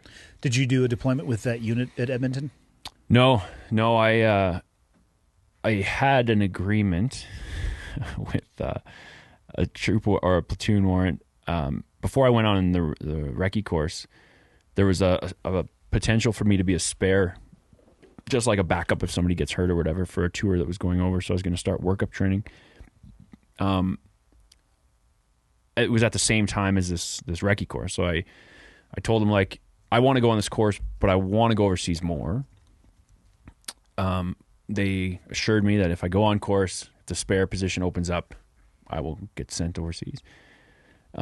While I was on course, that warrant switched positions with another person, and that spot did open up. And then I was told, like, well, no, you're not going, you're on course. I was frustrated. I feel like your agreement was verbal and not on paper. I didn't have a contract. Actually, I had a contract. It said the Army can do whatever it wants. Yeah. It's called needs of the Army. Yeah, so I didn't get to go overseas with 3VP. A buddy of mine went instead, and he had a fun tour too, and I was like, damn it. Yeah, so I stayed on course and finished that instead of going. And then it sounds like you got the chance to go to JTF2 before a deployment popped its head up. Yeah, my first deployment was once I was in JTF2. What was the application? And I know that one of the things that's very sensitive about that course is the selection process, but broadly, what was the application and selection process like? Yeah, so you go, you bring it to the attention of your chain of command wherever you are, and you have to have their kind of approval, and 3VP was really good for it. They let us train a lot to get ready and stuff like that. We knew it was physically demanding. You do a psychological evaluation at whatever base psychologist you have, and then there's a physical test that, like our PSP staff, which is our physical kind of training staff, they run. All of that gets sent, and then you kind of get word back from JTF2 whether or not all of the things you did meet the requirements, and then you can go and invited to do your 7-day selection. But then beyond that, you guys still have a robust amount of training. Yeah, so the 7 days selection is to pick, and there's a bunch of serials they run, and out of all those people, they want to try and make a course of who they assess are good candidates, to do, I think ours was like 8 months, something like that. And it just kind of all the different skill sets used in special operations. So you do like, I'm assuming that training is all run by JTF2 members internally. yeah. So it's like the training cadre kind of runs guys through it all. Now they'll bring in guys from different squadrons to help out and stuff like that, but it's all they kind of run everything. I remember we had some. Actually, no. This would be later. Sorry, it's now all in the same course. But when I finished, I went and did like my Freefall stuff in California. So there was our instructors. You're in California? California at God, what's it called? Something Valley. Come on, there's a big Something's drop, Valley. Big drop. So I'm sure it's called Valley. It's Paris Valley. Paris Valley. Yeah. How did I forget that? Yeah. So concussions. We did a course, part of our course there, and it was like our instructors and some of the like civilian freefall. Okay, I actually think I remember them hosting that military course there. Okay, yeah. So we did some of it there. And you left that course with your Canadian military freefall qualification. So it's part of it now. I actually did it after. I remember now that we finished our Salter course, which I think was 8 months roughly, and then there was some continuation training that was part of it, and there was like more driving, parachute free fall stuff was part of it, and I don't know. I think there might have been some more like advanced medical stuff. Did you enjoy free fall more than static line? I enjoy everything more than static line. It is the worst insertion method known to man. Jesus, I hate it. I don't mind static line. Like, so we did static line even on that course, but like you would. The static line would deploy your chute, but you're using a steerable, square parachute, flareable square parachute, so you can steer and you can soften your landing. Probably was the double bag static line system that you were using. Yeah. So that course I enjoyed way more than the other one. But that being said, I didn't love jumping when I started doing free fall. No, we had guys that were like immediately hooked, like online to order their own parachute. I was not that guy. Is it a heights thing or just something that wasn't your bag? I'm not really like, I have a good respect for heights, but I'm a climber. Like I like climbing in the mountains. I enjoy now going to do like a sunny free fall day of 2 or 3 jumps with my friends. But the course, man, probably like the first 50 jumps, I was like, this is very uncomfortable. Yeah, it was. But I think it was the second day of course down in Paris. One of the instructors, one of the civilian instructors that I jumped with, he collided with someone at like 400 feet, and one of them died, and one of them was like a quadriplegic or something. So we saw this. We were like, day 2, providing first aid on the drop zone till the ambulance came. That's and I was rough. like, holy shit. Yeah. So that probably added to my discomfort. I mean, that's horrendous that happened to those 2 people, but you want to talk about developing a respect for how serious that particular activity is very early on in front of a cohort of people that'll stick with you for life. Yeah. I've been jumping now for almost 25 years. Most people never see anything like that, which is a really good thing, but there's a potential negative of that, and they think that it's just always fun and it's always exciting, and that's never going to happen. Well, this instructor was like, he was sort of like, as they were teaching me how to be safe, so we had like the unit perspective and the military way, like here's how we can jump safely, because eventually we're going to be doing really high at night with oxygen and night vision and all this stuff. So everything we're training is to remain safe in that type of operation or training scenario. This guy he was instructing me on free fall. Eventually we opened our chutes, and I was going to like a student landing area, and he was going to like his super hotshot swooping area. You were landing in a national park. He was landing on a postage stamp. Exactly. But he came really close. What I thought was very close. Now at this point I had 3 jumps or whatever, but I was like, you guys just told me below this distance, don't get close. And this motherfucker swoops by me. So I landed, and I was like going to get another parachute, and I was going to go like fucking yell at this guy. And I'm walking back to our hangar with the parachute, and I just hear like boom. And I was like, oh, and I didn't know it was him, and I went over, and I was like, fuck.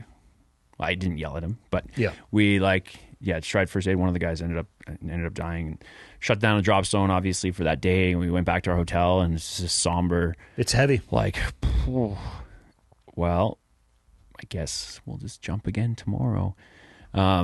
And went on the course. So there was great lessons from it, just seeing like it's not a place. And I'm still this way. Like I have no desire. And now I don't have a million jumps now. I maybe have like 400, 350 or something like that. I got a lot more comfortable and enjoyed. But I have no desire to like find out what the smallest type of canopy I can use and how fast I can go and swoop and things. You don't have the time for that anyway. The people who are pursuing jumping at that level are they're current and competent, and that's what they are doing. Yeah. Like you've already described what you're doing with your life now. Yeah. There's no reason in the world for you to ever go downsize. And I don't know. Let's just see how this thing works out. We'll just rip a turn off here and hope for the best. I like really big canopies. That's what I like. Glenn likes those too. Slow, starting like a school bus and land. Hey man, big field. School buses survive. Sports cars, sometimes they wrap themselves around telephone poles. That's right. Yeah. That's right. So you get through the training. There's the selection, the additional training afterwards, and then I don't necessarily know how JTF2 is lined out. We had assault squadrons essentially at development group. You'd get assigned to one, and it really would depend, where they were in a workup cycle, the Jort cycle, and maybe you'd surge overseas, and meet them for the first time. I actually got to my squadron as they had just come back from a deployment, which was. It was really good, but shitty at the same time because they were all talking about stuff they had just done that I had completely missed out on. Yeah. But I had a good amount of time to meet the guys, train, integrate, as opposed to trying to, I guess, go from first gear to fifth gear. Yeah. We still skipped a few along the way, but it was a better integration. Is that similar for you guys as well? Sounds like very, very similar. So how did it work out for you? So I finished that assaulter course, and I went to one of the squadrons, and what were we doing? We were getting ready to, we were kind of in vicinity of where the Winter Olympics were happening in Canada. So we were doing a lot of CQB, a lot of stuff on trains and maritime counterterrorism stuff out on the coast to get ready if anything happened while the Olympics were going on. So that was the focus of the squadron when I got there. That's one of the big differences. In the U.S., we have Passe Comitatus, where they want a very distinct line between any police and military role. Yeah. I constantly have to remind myself, like again, talking with Glenn, I had him on for a brief episode, and he was talking about, the mandate they have for handling counterterrorism inside of Canada. I was like, oh shit, I forgot you guys are allowed to do that. Yeah. So I don't know if it's a good thing or a bad thing. You guys do some wild shit up north. I'm going to be honest with you. Yeah, I don't know if it's a good thing or a bad thing either. We have, Is it because there is not a police force that is capable of doing it? What's the reasoning or justification behind it? Well, I think it's just it's appreciated that the amount of time and money and training that the unit puts in for those like specific events is just activities, if you will. Activities is way more than even the most capable police team does or can with budgets and all of this manpower and stuff. So I think that's what's appreciated. Now, the amount that we need to be used is like never, but which is a good thing. Stay prepared for it. But it's kind of, because there's a lot of responsibility with that in terms of recall time, and like there's a huge portion of budget and a huge portion of focus and all that stuff, obviously, when it's one of your mandates. Well, in the conversation is at least it's a valid conversation. I understand why they do it in the U.S. They wouldn't want somebody who loses their mind, who has the ability to throw the levers of power and start utilizing a military element with that capability for their own personal gain or towards their own, desired end state. Yeah. I don't know much about Canadian politics. Glenn and I had some interesting conversations that will remain offline. But, that's a powerful sword that you can wield. Yeah, you got to worry about who's holding it in their hand. Yeah, but I think there's my understanding of it, which is probably not at the level of a lot of people like Glenn, let's say, but there's an ask that needs to happen. There's agreements. There's certain things. I don't think there's just a phone like give me JTF2 for something I need to sort out right now. Wouldn't that be sweet if there was though? Like a legit Bruce Wayne bat line. Maybe. I just wouldn't want our current government to have that line. Well, that's what I'm saying. That's where I don't know which one, not to put any value on the system we have south of the border versus the system you have north of the border. They're different, and I think the discussion is an interesting one as to the limitations of one and, how should we use this? What checks and balances should we have in place? Yeah.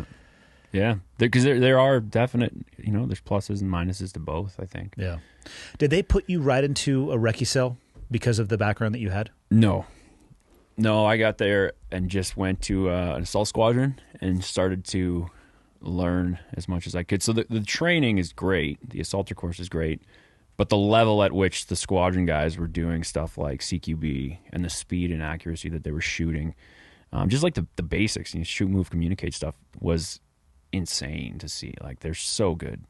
So I had the exact same experience. Yeah. So the conventional SEAL teams, the attrition rate getting into the communities, we'll call it 75% because it goes higher in the winter months and a little bit lower in the summer. But so you trim a good amount of guys there, and then like when I joined, I didn't even realize that there was what I would describe as a next level. Not everybody thinks of it that way, and again, feel about it how you want to. And I actually know a lot of guys who had no desire to continue down or to go in that path, and I have. Yeah. It's like, cool, you do you. To me, it was fascinating, and I realized, or at least the way that I looked at it was, I think there's another level to this, and this is all I've ever wanted to do. I'm going to at least go explore it. Yeah. And the CQC, oh God, it's changed names so many times. CQB, I don't know what the fuck it's called anymore. I mean, entering a room and shooting shit. That's what I'm talking. Shooting in a room. Yeah. Whatever it's called now. I remember the training I got, especially pre 9/11, and then I went to selection, and they did it differently, and it was at a speed that was drastically different. Yeah. And then you get used to it a little bit. It was a 6-month screening process, and they split our class pretty early on. There was a mobility focus for about a third of the class. We started with shooting, and then we did jumping, and then the mobility focus people focused on that, and the rest of us, I would describe it probably as an assaulter course as well. It was very, very focused on get to the threshold of a door, and your job begins once you get inside of it, and all those other things. But you get used to that pace. You're like, oh, I like this pace. I remember the first house run I did with the actual squadron. Yeah. I'm like, who are these people? Yeah. I thought I was doing pretty good. What I would like to do is go into the back and watch this a little bit. Yeah.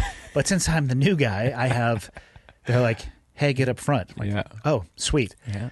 Everybody go ahead and get some popcorn and watch this. I'm about to fuck this right up. Yeah. It was another gear and level that I was not even prepared for. So I had the exact same experience that you did. Yeah. It was I thought it was very cool to see.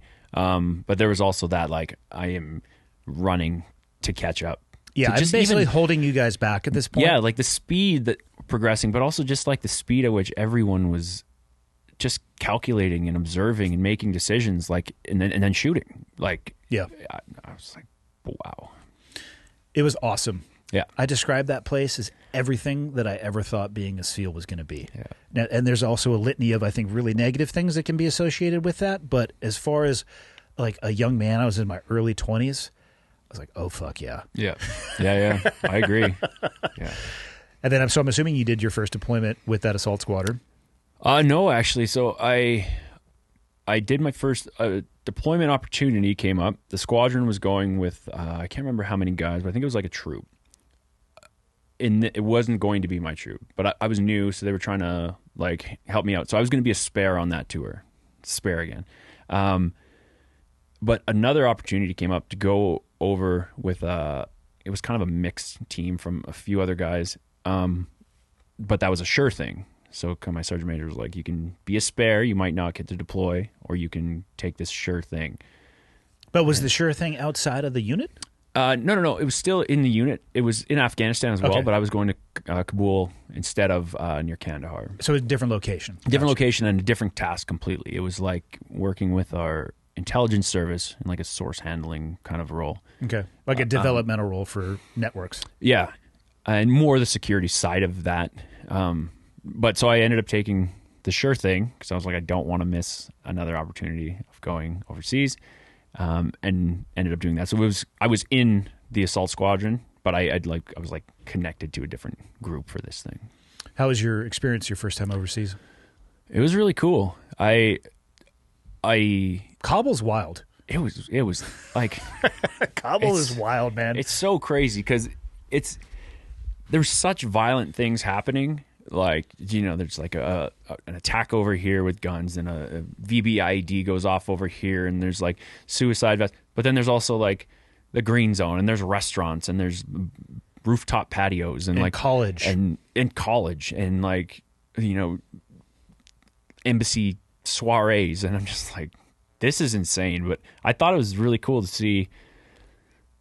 I've always enjoyed now after a few tours and the careers, like seeing the spectrum of human life on this planet, like just how it can be so different one place to the next, and just, I don't know, I have appreciation for seeing just how different it can be for everyone. It changes the way that you view the world. Absolutely. Who was I talking to? It was recently. Oh, it was a podcast that I was recording with Mike Sorelli, one of the guys that did the 777 expedition. And we were asked, we were both a guest on a podcast remotely, and we were asked about our experiences in war. And Mike got the opportunity to answer first, and the answers are usually like 80% the same. So he covered, and we've also been together when we've been asked that question. So in my head, I'm like, he's going to say this, then he's going to say this. And I agree with both of those things. It's not like, and he does a very good job of articulating those things.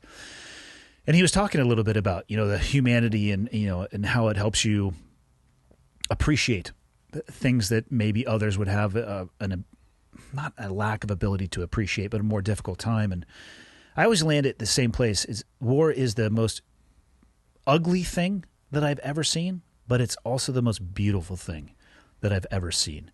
And the beautiful thing was the clarity of focus, the clarity of mission, and watching people be more selfless than I have the vocabulary to describe. Yeah. And the ugly things were not, to me, being exposed to dead bodies or taking lives.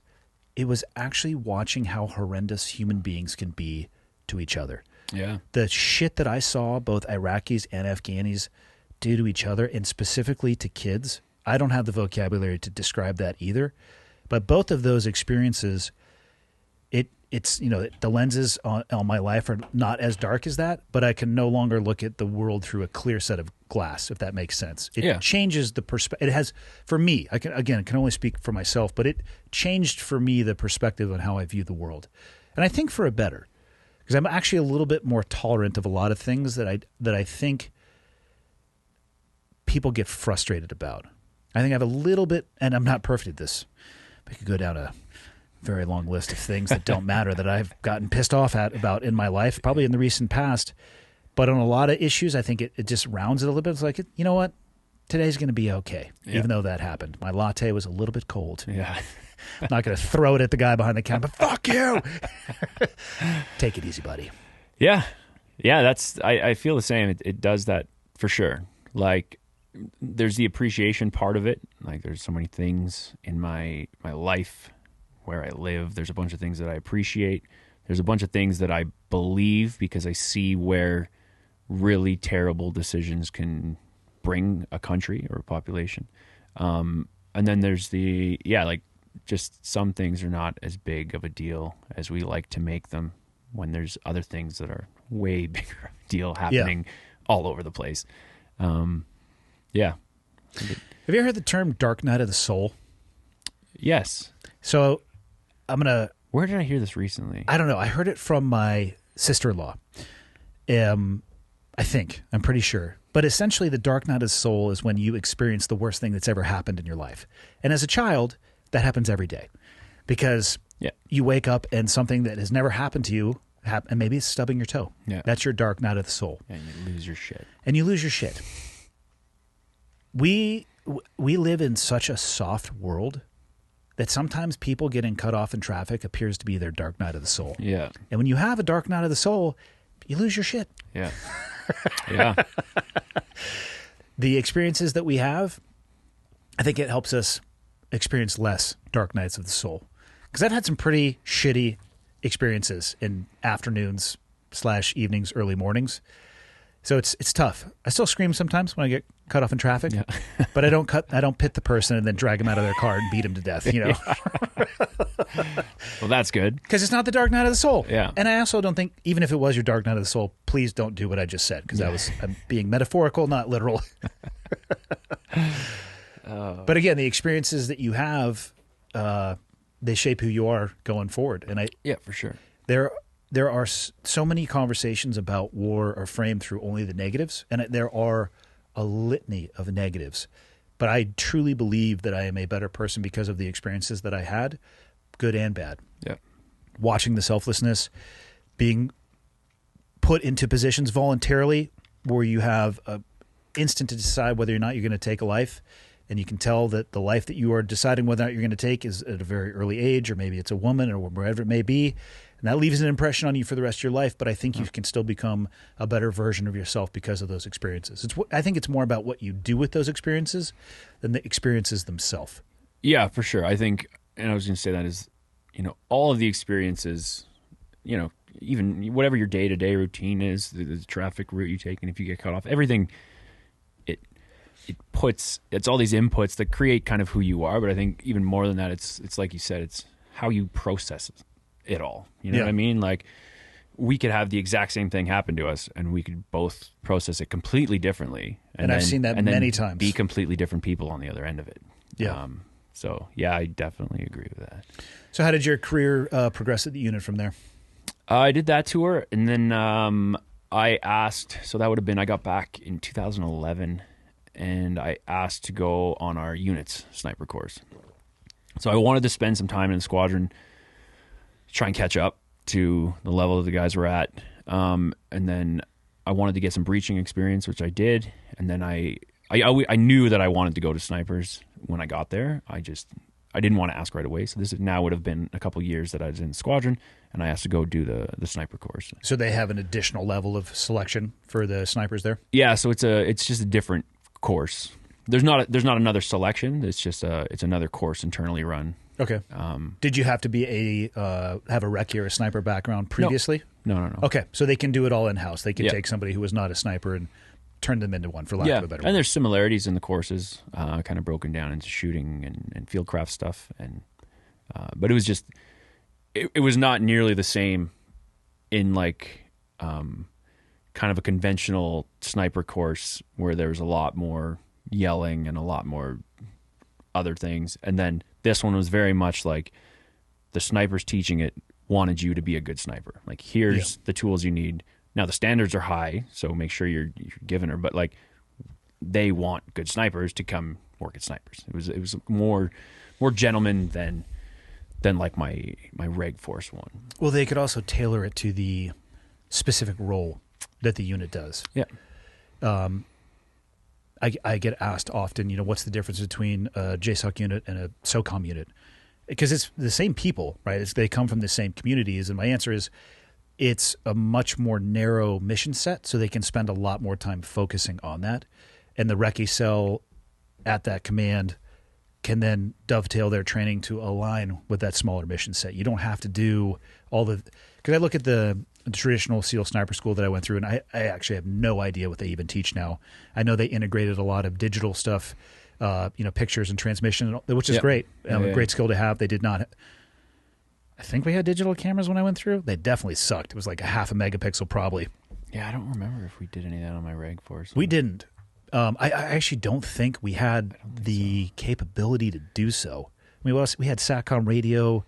I don't even remember using radios in our course, and now I think they really kind of roll it in so you can do... Yeah, we did not on my, like on the CAF one I did, we did not. Because I remember the first time I saw, I think it was a PRR, like a personal radio in battalion, I was like, this is amazing. I can You don't need a backpack for that? to the person that I'm patrolling with, without whispering and come here. Yeah. I'm like, this is blowing my mind right now. And obviously it makes perfect sense that you would have that capability. But we didn't use it on our sniper course, I don't think. Yeah, I wish, I mean, looking back, there's a degree of jealousy for sure, the evolutionary leaps that the communities have made. Like, I'm super grateful for my time, but damn, you guys have that? Yeah. That thing does that? Yeah. Where was that? Yeah. You lucky bastards. Yeah. And what I'm really saying is, damn, I wish I had that. Yeah. I wish I understood and had the capability to do the scout. I think they call it pick sniper. I don't know. I don't make any attempt to describe what it's called, but it's much more robust than what I went through, which is great because you get a more competent and capable operator at the end of that. Okay, so you go through that course, and then what's it look like for you from there at the unit? Yeah, so I went and did the sniper course, and then I actually went over to the sniper troop right after that. So it was dislocated from the squadrons and just really hit it hard training. It was another one of those, like, get there and then realize how good everybody is and, like, start playing catch up, running catch up. So it was kind of just another out of my comfort zone again, and really had to kind of get to work to try and catch up to how talented everybody was. Would you guys deploy for purpose, or were you attached with one of the assault squadrons and would deploy with them? Yeah, we would almost always be attached to whatever squadron was going to do whatever job. Okay. Did you do any? Well, actually, I know the answer. You did a deployment as a sniper or as part of the sniper unit, correct? Yeah. I did 3 Iraq tours as a sniper. When did those start? My first one was 2015, I think, 2015. And that was kind of when we went to help the Kurds. They were holding back ISIS from trying to cross the line into Kurdistan as they were kind of plowing through Iraq. So it was very strange. It was like we're on a defensive line, and there was like almost like a no man's land, and then ISIS over here. So it's like World War II-ish. Exactly. It was super. It was crazy. Like we were still doing some different targeting and stuff, looking for people like within cities and stuff, but most of that tour was just you're on like a line and you're like bad guy that way. You're just looking to PID somebody, and then and then if they were close enough to engage with sniper fire, great. If not, we had an aircraft and helping the Kurds that way, kind of keep them from penetrating that line. Yeah. How about the two deployments after that? So the next one would have been 2016 into 17, I think, or just 17.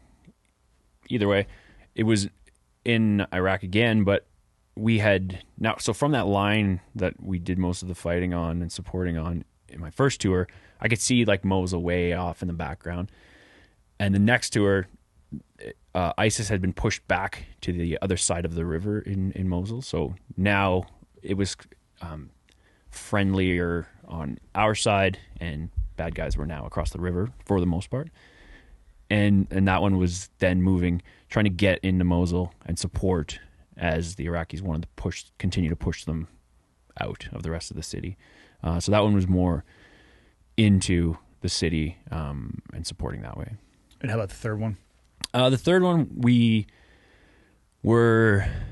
I was in Mosul again, and it was more targeting kind of or attempting to little like cells or individuals in places, and it wasn't so much like line and bad guy on that side. That one was not a very eventful. I did a lot of like sun tanning. Suns out, guns out. Suns out, guns out. A lot of weightlifting. Watched a lot of podcasts and audiobooks. Yeah, that one was. Who were you guys reporting to on those 3 deployments? In what Meaning sense? like the chain of command. Were you guys? It always seemed to be different. This was a lot of time. This is probably being a really bad assaulter. A lot of the time when it was like 6 levels up, I just stopped giving a fuck. I'm like, it seemed like it was always changing who was making the decision whether we could go do whatever we wanted to do. An area commander or general from this or that or from U.S. or from Canada. I'm just like, okay, I'm going to push this up to my chain of command. Here's a con up, something we want to go do, or like our team will.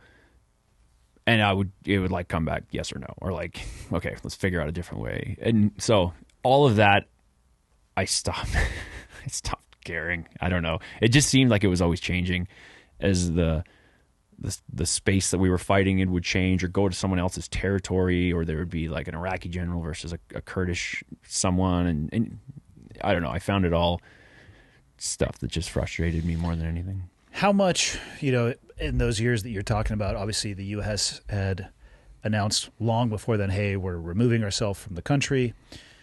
we're going to leave it to the Iraqis, although, I mean, people should do some research as to whether or not the U.S. ever actually left and how much the Iraqis were doing. What was your experience, the term or the phrase by, with, and through? Yeah. And my last deployment was in 2010, and it was to Afghanistan, and they wanted it to be very Afghanistan forward. Yeah. So there was the ANA and the ANP, Afghan National Army, Afghan National Police, and they really wanted to start transitioning it over to that's what the Afghanis are going to see. They're going to see the Afghani face first. I know the same things were talked about in Iraq, but when I talked to the people that was over there, perhaps that wasn't the reality on the ground of who was actually doing the vast majority of the heavy lifting. Yeah. I think heavy lifting was always done by the big assets that were there, aircraft and all of that stuff. On the ground, like we trained guys that we would go on these jobs with, and a lot of it was like by, with, and through. I think or like AAA would be like a company, whatever the hell. That was the only one I cared about. The other one, advise, assist, and a company. Yeah, there you go. And then sometimes it would just be you can only advise and assist, and you need to be further back, and all these different things. So it was always kind of working with that, with those rules or arcs or limitations. But it would be like, we would go and do stuff with them. Be it when we were like my first tour, it was all working with the Kurdish guys and gals in some cases that were on that line trying to defend. And then once we moved into Iraq, if you consider them two different places, we would be training some guys that would be coming on hits with us, and they would try to be the first face that anyone sees. How was your experience with the Indigenous forces? It was so I was always very aware of the, I guess you call it green on blue type of thing. Because like when you go into, for instance, Mosul, you're training a group of people, on the range and all kinds of different ways. And now I don't know who any of them are. I don't know if one of them, if it's an ISIS fighter that has infiltrated said group and now we're giving them a gun. Like, so I was just always really watching for that. Like, I didn't have my back to people that I don't know who had firearms. That was a big concern, but I thought it was all right. It was cool. I just show them how to shoot, and then we go do some stuff. And I don't know. It was interesting because there's like a language barrier and like cultural barriers. You're trying to you have to speak everything through an interpreter, and I'm like, are you passing on what I'm saying? Because it appears as though by what he's doing that you're not. Yeah. Can you say it like this?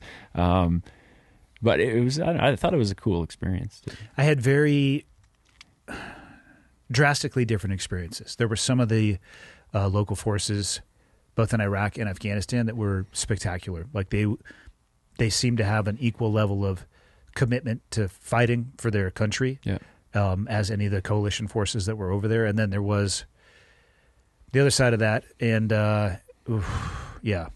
they'd show up for training, inshallah, and get on target, and God damn it, it was rough. And everything in between. It was what I can say is this. I knew people have asked me about the drawdown in Afghanistan, and was I surprised by the outcome, which I was not. I was surprised by the velocity of the outcome, but not the outcome itself, and that was based on my experience with the ANA and ANP, and not putting a value judgment on them. It was just a different approach and mentality. And it doesn't surprise me that Afghanistan is where it's at right now. Yeah. It was rough. What deployment was your infamous shot taken? That shot was on Road to 6 out. It would have been my second tour to Iraq. How do you feel about the criticism you have received about talking openly about that? And at some point, you're going to have to describe what we're talking about so people understand. So the way I've assessed everything in terms of coming to speak about a career that is generally secretive is, so one, I've consulted with a bunch of people that I respect. That was kind of step one.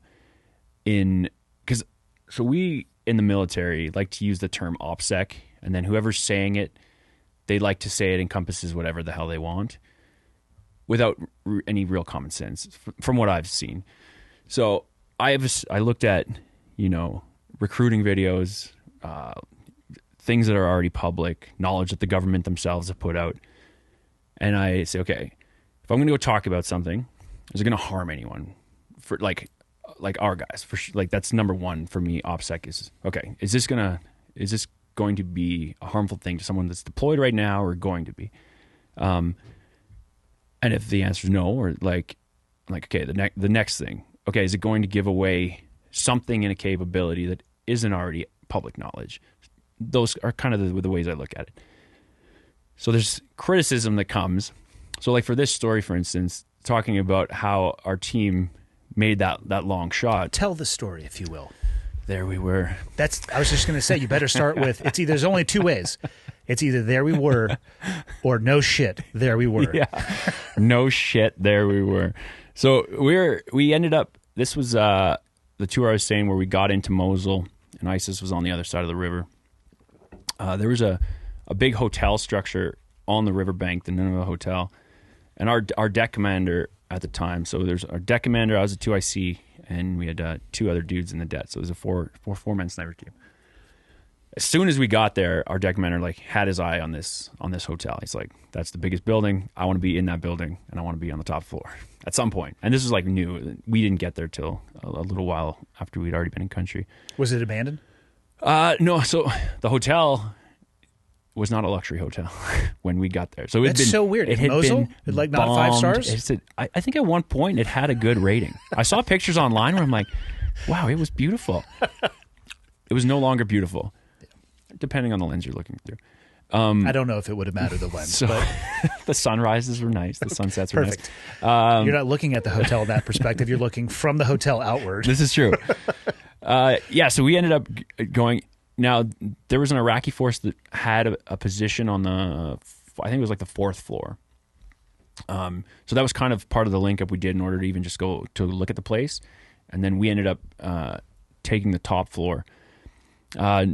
So we'd go back and forth into this OP position. I think in total we spent just over 50 days there, and we'd go for a week and go back to camp. We're kind of waiting for an Iraqi push north to south to get ISIS out of the rest of the city. And we were perpendicular, waiting for that to happen. But while we were waiting, we were just doing the boring side of sniping, which is just looking at everything for hours and hours and hours. Building a picture of kind of what we saw on the other side. And eventually, this was really on the tail end of our tour. It was literally the last couple of weeks. The Iraqis pushed. So we had a bunch of they're going to do it tomorrow. And we'd make sure we're ripped back and cut everything short and get into our position. And 1, 2, 3, 4, 5, 6, 7 days. And oh, they're not going to do it. Just wait. Did that a bunch of times. And then they started the push eventually. So we were 9 or 10 floors up, perpendicular to the fight that was, 2 to 4 kilometers away from us. And then the ground kind of sloped up and away. So when it started, we could see the Iraqis pushing, and we could see where ISIS had come into different parts of the village or into the city, and either built up a fighting position, or just as they were moving in to get ready for the push, we could just see everything developing. Counter move stuff going on. Yeah. So we just were kind of witnessing them starting to push, supporting where we could with any airstrikes or whatever. And then it got into a range where we were able to support with sniper fire, and that was from just inside 4 kilometers, let's say. And so we're watching them push, and we're starting to engage ISIS fighters that are shooting at the Iraqi movement, and they would take cover and go or whatever it was. And this was 3.5 to 4K roughly at this range. And one of the guys, so we were set up in 2 sniper teams, kind of side by side, maybe the width of this room apart, and each team was just kind of doing its own thing, sort of, or we would be oh, did you see this? Did you see that? And we were not even tucked away behind a loophole anymore at this point. The battle's happening. We're so far away. We kind of moved our positions in front of these big windows so we could really see and support everything. And then one of the guys was shooting at a fighter that was shooting at Iraqis, and the round skipped off the ground and ricocheted and hit him in the leg. We're like, holy shit. Like, you know, just hit someone at, it was probably 3.5, you know, 3,600 meters or whatever. And we're like, that's a poke. Cool. Man. Wow. But we had trained in Texas to get ready for this. And we were using this like prism thing that was, we were pushing out to 3 kilometers already. So we knew that range was like, there's a capability there to support and be effective. And so this shot gets made, and they have like this little motorbike that was ripping around the battlefield, like picking up their injured and bringing to wherever. So this guy gets picked up, taken off. The fighting continues, and then I think it was either later on that morning. It was almost all the fighting was like done by lunchtime or just after lunchtime, and then everyone would just like hang out until early morning the next day. It gets hot, man. It's too hot. You can keep fighting that heat. But like no side realized that it would be to their advantage to keep pushing when the other side was. Anyway, the fighting was early morning to like mid after lunch. And it was either that same day or the next day that the angle of it was kind of like 4K and slightly moving closer to us as it moved off to our left to like between like 2,000 meters and up to 4K. We were supporting in a bunch of ways, like the rounds would be close enough that a fighter would fuck off to a different position, change their behavior. The Iraqis would now gain a couple extra meters or blocks or whatever. And there was a bunch of fighters that ran into this building, and we tried to, so we called an airstrike on it, and it was like a dud. I can't remember. There's like a name for it. Like, I don't know. It doesn't happen. It might be dud. It's just like, maybe. I thought the JTACs did something differently. Anyway, it didn't do shit. So one of the fighters we saw, it was like a second story, and he was lowering his like webbing and stuff out the window, and then lowered his AK, and then he like hung and went to go down. And while this was happening, I was spotting. My buddy Scott was shooting. Our deck commander over here, Ben, was spotting, and then his shooter Josh was shooting. We were both looking at this, doing our own like prep for sort of like the corner, and we knew all the ranges to everything that we could see because we'd been there for 50 days. So it was just, I gave Scott a quick, here it is, the dope and wind call that I'm assessing it at. And the guy was like, just dropping to the ground now.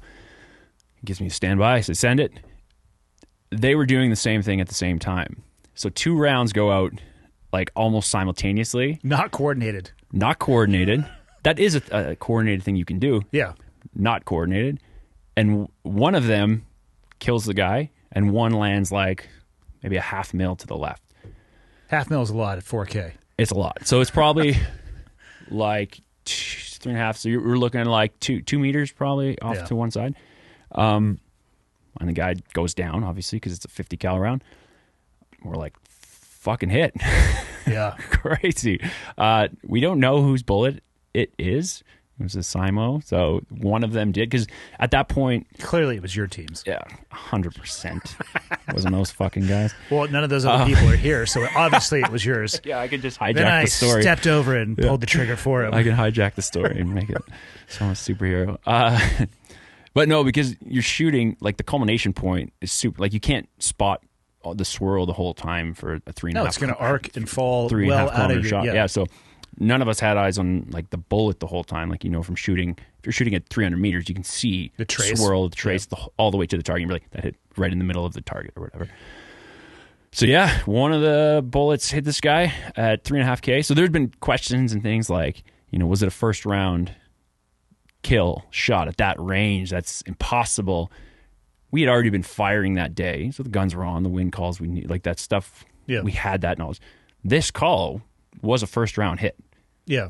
Impossible is a big word. Whose it was? Statistically unlikely? Sure. Impossible is a very far stretch. I would agree. Yeah. Because it happened. So yeah, that's how it went. And then that fight continued from there, and it was kind of slowly getting closer to us, and then off towards like where the city center, the old town or old city, whatever they called it in Mosul was. And it was just like a week of us on the guns, supporting. And then, like I said, after lunchtime, it would die down. And we'd go into like a boring kind of OP routine. And then the next morning, get up again until it was kind of out of sight to us. And it was at the tail end of our roto anyway, so we'd been ripped out of that, like replaced by the next team. And they carried on the fight, and we came on home. It seems like some of the criticism around that is the fact that a video exists of what you're talking about. Yes, there's a video. There is a video. You haven't posted the whole thing. No, I have not. So, again... But again, I come back to, I'm curious how you deal with and what you think about the criticism. It depends. There's been a lot of criticism, so it depends which you're talking about. So the criticism of me talking about it, or the criticism of me putting pictures, let's say, or whatever, or small clips into the world, it's like, I don't know, what criticism are you... Both, either or. Okay, so for posting things, posting pictures, all of this stuff, that criticism I don't really care about.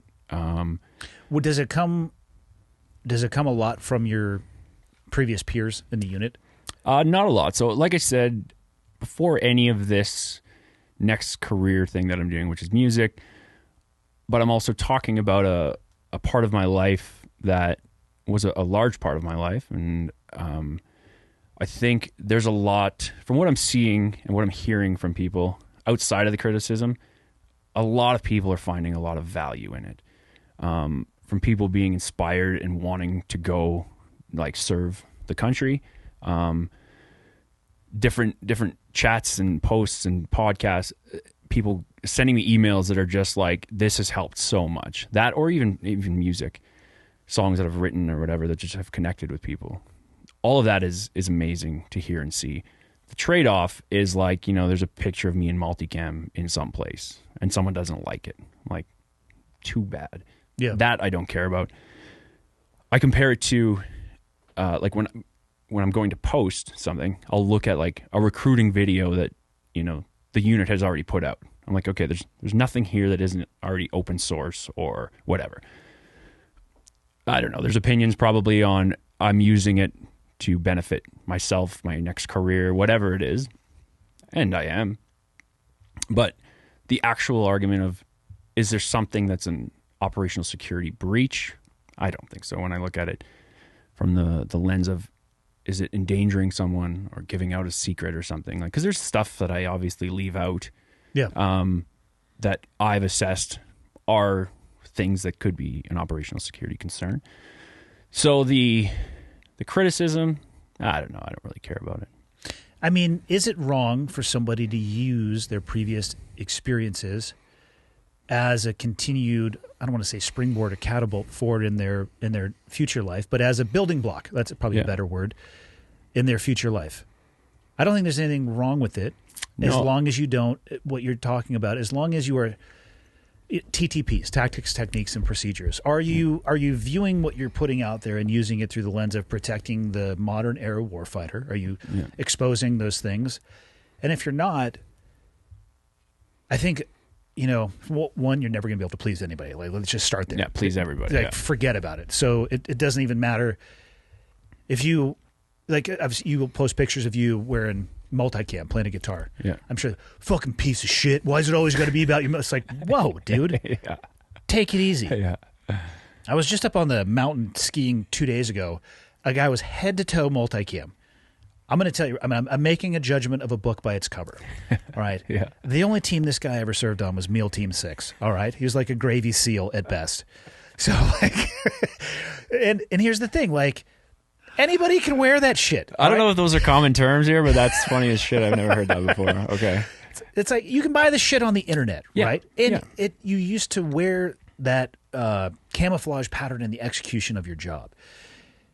I don't think there's anything wrong with, in a tasteful manner, talking about the experiences that you have had and passing those lessons forward. Yeah. I think it's actually an obligation for modern era veterans, or maybe veterans of any era, to take the experiences they had and the impact it had on their life and find a way, and I think the emphasis on this is tastefully move the ball forward and take those lessons and pass it on. Yeah, I agree. I think one of the biggest issues and this is there's the quiet professional is something that is important, but there's a difference between a quiet professional and a silent professional. I view a lot of people, especially if they're still in, they want you to be silent as opposed to being quiet. And the experiences that you have are the experiences that you have. I think you have every right to do with them what you see fit.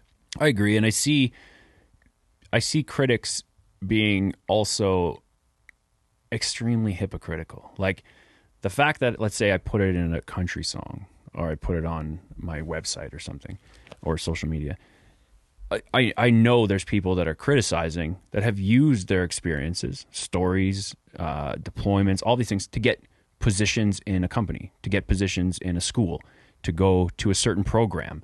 Like, or just to open doors in general. Exactly. Not literally open doors, metaphorically. Open. Yeah. But yeah. Wouldn't it be sweet if you could? That would be amazing. Less TBI, for sure. I didn't get that far in my training. Way less TBI. So it's totally. No overpressure. Yeah. So I see it as like, people doing it and then criticizing me for doing it just in a different fashion. Again, I don't know. I think you'll never please everybody. I don't plan to. I plan to please like myself. Yeah. So if my There's a lot of ways we could take that, but okay. Yeah. Like not right in now. all right? ways. Michael's like getting excited. In all ways. How can you see under the table? Yeah. I just know you well enough. That's why this isn't glass. He immediately was just like sitting up more straight. Like, take it easy, Michael. He's bigger picture. But yeah, like I want to make the people I care about proud in what I'm doing. And I have a lot of conversations with people that I care about that are my family, friends, guys that are still in, guys that are out. And I take all of that into consideration when pursuing this next part of my life. But I recognize like you're not going to please everybody. It's impossible. Yeah, and your biggest critics, I think, unfortunately, will always be from the community that you came from, which can be a really hard pill to swallow. Well, yes, but the part of that community that is very critical of me or what I'm up to are generally the part that I don't care about anyway. It's for, and not entirely, but for the most part, it's not. It would never be the people that I went to talk about it anyway for advice or whatever. The people that I look at as intelligent, capable warriors that are also good people. That's who I go to talk to, and overwhelmingly, like the support is unbelievable. So I don't know. I'll always use that as kind of my metric. Yeah. To There's a fine line, too. I think one of the worst things that happened in the SEAL community was an excessive level of notoriety, which probably happened around, well, maybe it happened before. I don't know. I guess I noticed the peak around Neptune Spear, the Bin Laden raid. Yeah. And then there were, some subsequent events and individuals that made the news, not generally for the highest level of performance or making great decisions, but it's a community of human beings, and human beings fuck up. The people I have talked to around JTF2, it seems like it's an organization that wants to remain as much in the shadows as possible. And I can understand that. It's much the same like JSOC elements. They're very hesitant to come out and talk.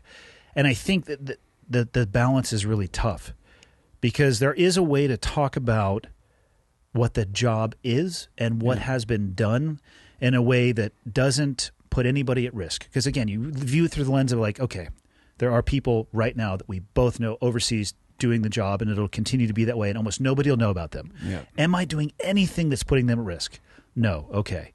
Is there a way that I can talk about the experiences that I have had that can impact people's life and maybe change the trajectory of their life? I think that there is. Is there a way to talk about the experiences in the community that I came from and maybe inspire the next generation of people to join. Because if these organizations stay in the shadows completely, you're going to have a hard time actually getting people to do that job. And if they do too much, though, you know what I mean? Like, that's that balance. Yeah, you have to try and find a balance, yeah. For whatever reason, and I have very few touch points on this, the JTF2 thing is very, it's shut up, don't talk about it. Yeah. And I don't know if that's the right course. You know, and I'm not the person to make that decision whatsoever because, one, worked with some of those people, but not a part of the unit. That's for the unit to decide. But I hope they're considering both sides of the argument. Well, I think what's missing is a conversation. The unit puts out promotional pictures. The unit puts out recruiting videos. The unit puts out that story about that long shot that we did. Like, that was out in the news before we were out of Iraq, or before we were out of that. Before all of our teams were out of that OP. Really? To me, that's concerning. To me, that's operations security. Me talking about it 5 years later, I just don't see how anyone could say it was fine that we told the story while the fight was still going on, but 5 years later, can you please shut the fuck up? To me, I'm like, the piece that's missing is the conversation in between. Is there a way that this can benefit both people, yes, or the unit and myself? Can we talk about it? Can we say, like, I went to my unit before getting out and said, I'm getting out. I'm going to talk about my career for a whole bunch of reasons. Is there a way it can work well so that what's being put out as part of your brand, essentially, is what you want it to be? I said I will vet every single post I do on social media, every single thing. If you want me to crop something out or blur something or speak differently, let me know. And it just never happened. And I gave, I'm out in 6 months. I'm out in 3 months. Were they responsive to that conversation? It was like, someone's going to reach out to you. Yeah. Someone's going to talk to you about it. Okay. Can I have their contact? Send an email. No response. Okay. I'm out in 2 weeks. I'm out of the military in a week. I am out tonight. Bitches. No one has spoken to me. So either you don't care, and if you don't care, then please don't care. Or just say so. Yeah, just don't care after. Or if you do care, then let's figure out what's best. Don't make it seem to me like you don't care, but then really care later. It was just a very weird thing. I think there's a conversation in the middle that's missing. Yeah. Because it could be great for the people that get out and for what's being passed to the public as a brand kind of thing. Yeah, I think that would be a beneficial conversation. And it also doesn't surprise me that they never got back to you. Yeah. Just left me on red. Fuck. Yeah. Why'd you decide to get out? It was kind of decided for me. I don't know how political. What did you do? How political you want this conversation to get, but it's up to you. You are responsible for what you say. I'll be responsible for what I say. So we had COVID happen. Really? Yeah, even in Canada. It happened in Canada. Okay. A lot of places think it's really not over. Anyway, there was a mandate that came down for that you had to be vaccinated for COVID to do anything else. You talking about in military service? Yeah. Same here in the US. Service, yeah. Yep. So it was all coming out anew, and I'm like, well, I found it a little strange, and I was like, okay, I've never seen this much emphasis put on anything. It was very weird. So I declined it at first, and I was like, I think I just want more time to see what happens. There's a bunch of different reports coming out, like right at the start, I think J&J, the Johnson & Johnson one was like, there's some issues with something. And then AstraZeneca was like, oh, don't do that one. Take this one. Don't do that one. And it was like every week there was something else coming out and then something else being censored right away. Some doctor talking about something and they're getting cut off. And I was like, okay, I just want to do what's best for my health. And right now I think that's just waiting. How was that received? That response was like nothing I've ever seen. So I declined getting my first dose on a Friday. And by Monday, I was being told that I was getting kicked out of the unit where I wanted to be posted outside of the unit while I transition out, because the mandate's coming for all of the CAF, and I couldn't remember if it was in place at the time or not. But like, if you choose this, you're out. I was like, well, that's strange. Like, I've been in this unit for almost 14 years. I've never seen a response like that to anything. And like, I was like, well, it takes it up another level, because now they're like, no, you were being forced. And I don't know what type of people get selected down here, but you're selected into a unit because you're like, this person is probably pretty hard to bully. Yeah. Now this comes up, and I'm like, and it's like, no, like, you are doing. I'm like, no, fuck you now. Now I'm like, I have a line in the sand. Like, I'm going to make my own decision from this point forward. At the same time, there was all the masking theatrics going on, where it was like, you have to wear a mask in this building, or if you're in this one, but not when you're here. In one building, people don't care, but so-and-so's coming to the briefing, so put your mask on, and blah, blah, blah. And I was like, I'm already, like, I have a line in the sand. I'm like, I'm not playing all of this game also. Like, it makes no sense to me. It's all a charade. And I'm not saying if someone wants to wear one or doesn't, or the effect of it. I'm just saying the way we were doing it, it was a charade. It was, so-and-so's coming, let's pretend that we do this all the time. You have to do it here, you don't have to do it here. We're getting ready to take a picture. Everybody put your mask on. Exactly. Like, you saw those clips come out on the news. So I decided I'm not playing this game. And from there, they're just like administrative trouble started piling up. How quickly? Pretty quickly, because it came to like, no, you will. And in the military, that means like, you'll do it. And I'm like, no, I won't. So you could imagine, like, there's some headbutting. And I was supposed to go to a meeting in a room that required masks. And I was like, I'm not doing it.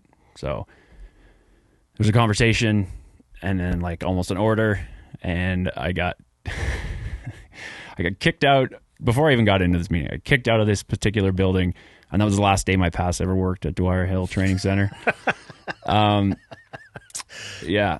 So it's all so funny. It's all so funny and weird to talk about, because like, after so long and so much, it's like, that's not the way I saw it going. That being said, sitting on the civilian side of everything, I'm super happy that I stood my ground where I did. Were there others who were in the same boat as you, standing their ground? There's others that stood ground in their own ways. Yeah, just it's not a large group. Yeah. But yeah, I don't know. Everyone kind of dealt with it their own way. And for me, that was just like, I'm not going to get bullied into this nonsense. So my pass never worked again. How'd they get you out of the Army, though? That was all a release process. So I medically released, actually. So like, I keep talking about concussions. I've had a lot. And as you know, some of the explosive entry and the 50 cal firing and all this stuff kind of builds up. So it was a good time anyway. I think the amount of concussion symptoms that were coming on very easily for me in all kinds of different training environments or operational environments was becoming quite concerning. How'd you start noticing them? Oh, I noticed them years ago now. It would be like, I think one of the biggest things I noticed first is I was getting agitated or angry easy, which normally wasn't really, it's not a characteristic of mine in general. Now, I was in our sniper troop with like the most aggressive, angry people in the world sometimes. So I was like, well, I'm not doing so bad. But I would notice it in myself. And then it would be like shooting 50, and I would just feel nauseous, and like I couldn't bring words out that I was thinking, and like sleep disruption. There's all kinds of stuff, and time away from impact on my brain would kind of help. Some things it wouldn't, and then something else, just like even parachuting, like openings were like rocking my fucking world. Even bare ass, like towards the end, like I would just do like just a jump, and I was like, oh my god, like sensitive light and headaches and nauseous. So it was time anyway, and the way I'm looking at it is a big blessing in disguise that I'm away from kind of head impact now. Yeah. So I remember at the tail end of, was it sniper school? It was. We had, and this was actually out at the desert facility. There was a long-range rifle ranger there, and we had like a pallet of 50 cal ammo we had to shoot. yeah, I shot until my nose was bleeding. I mean, it's not funny, but I know what you're talking about. like this. So for people in video, like this can of water, it's the diameter is larger than. Actually, this is about the diameter of a 50 cal round right here, and that fucker is huge. It is an explosion going off right near your face. Yeah. And I just shot it and shot it and shot it until I had the worst headache of my life and a nosebleed, and then shot it a little bit more because we needed to get through the rounds. Yeah. Yeah, and just damaged my brain. Yeah. Didn't have any clue at the time. Yeah, that adds up for sure. Yeah. What's the Canadian military stance now on COVID vaccine? I remember hearing something that like it's no longer mandatory, but there were people in the process of being kicked out. And I think they were still going ahead with that because at the time they were not doing what they were ordered. So it was more of a discipline thing than the current. I don't know. It's a mess. You'd get better information talking to somebody else. I don't really track it that much. I don't think it's mandatory right now. I think it's tied to certain things you can do, maybe. Interesting. But yeah, I don't know. I'm not the right one to ask about that because I think the U.S. military just rescinded their vaccine. okay. There was an interesting. Well, it wasn't interesting. I guess it should be expected. I would have people who were still serving active duty, and of all people they would call to talk to about it, they would call me, like, hey man, I'm already like kind of out. Yeah. So Yeah. But, you know, they would talk about groups of, 30, 40, 50, 60 people who were not in line ideologically with just getting in the lockstep of taking the vaccine. And I don't know what ended up happening to them. I don't know if they ejected anybody out of the community, but it was an issue for a while, for sure. Yeah. Yeah, that was some wild times. Yeah, I found it so crazy. And more than anything, like just looking at like the reaction of everybody, it was like something I'd never seen. That's what just like really made it like, this is strange. What do your parents think about your military service?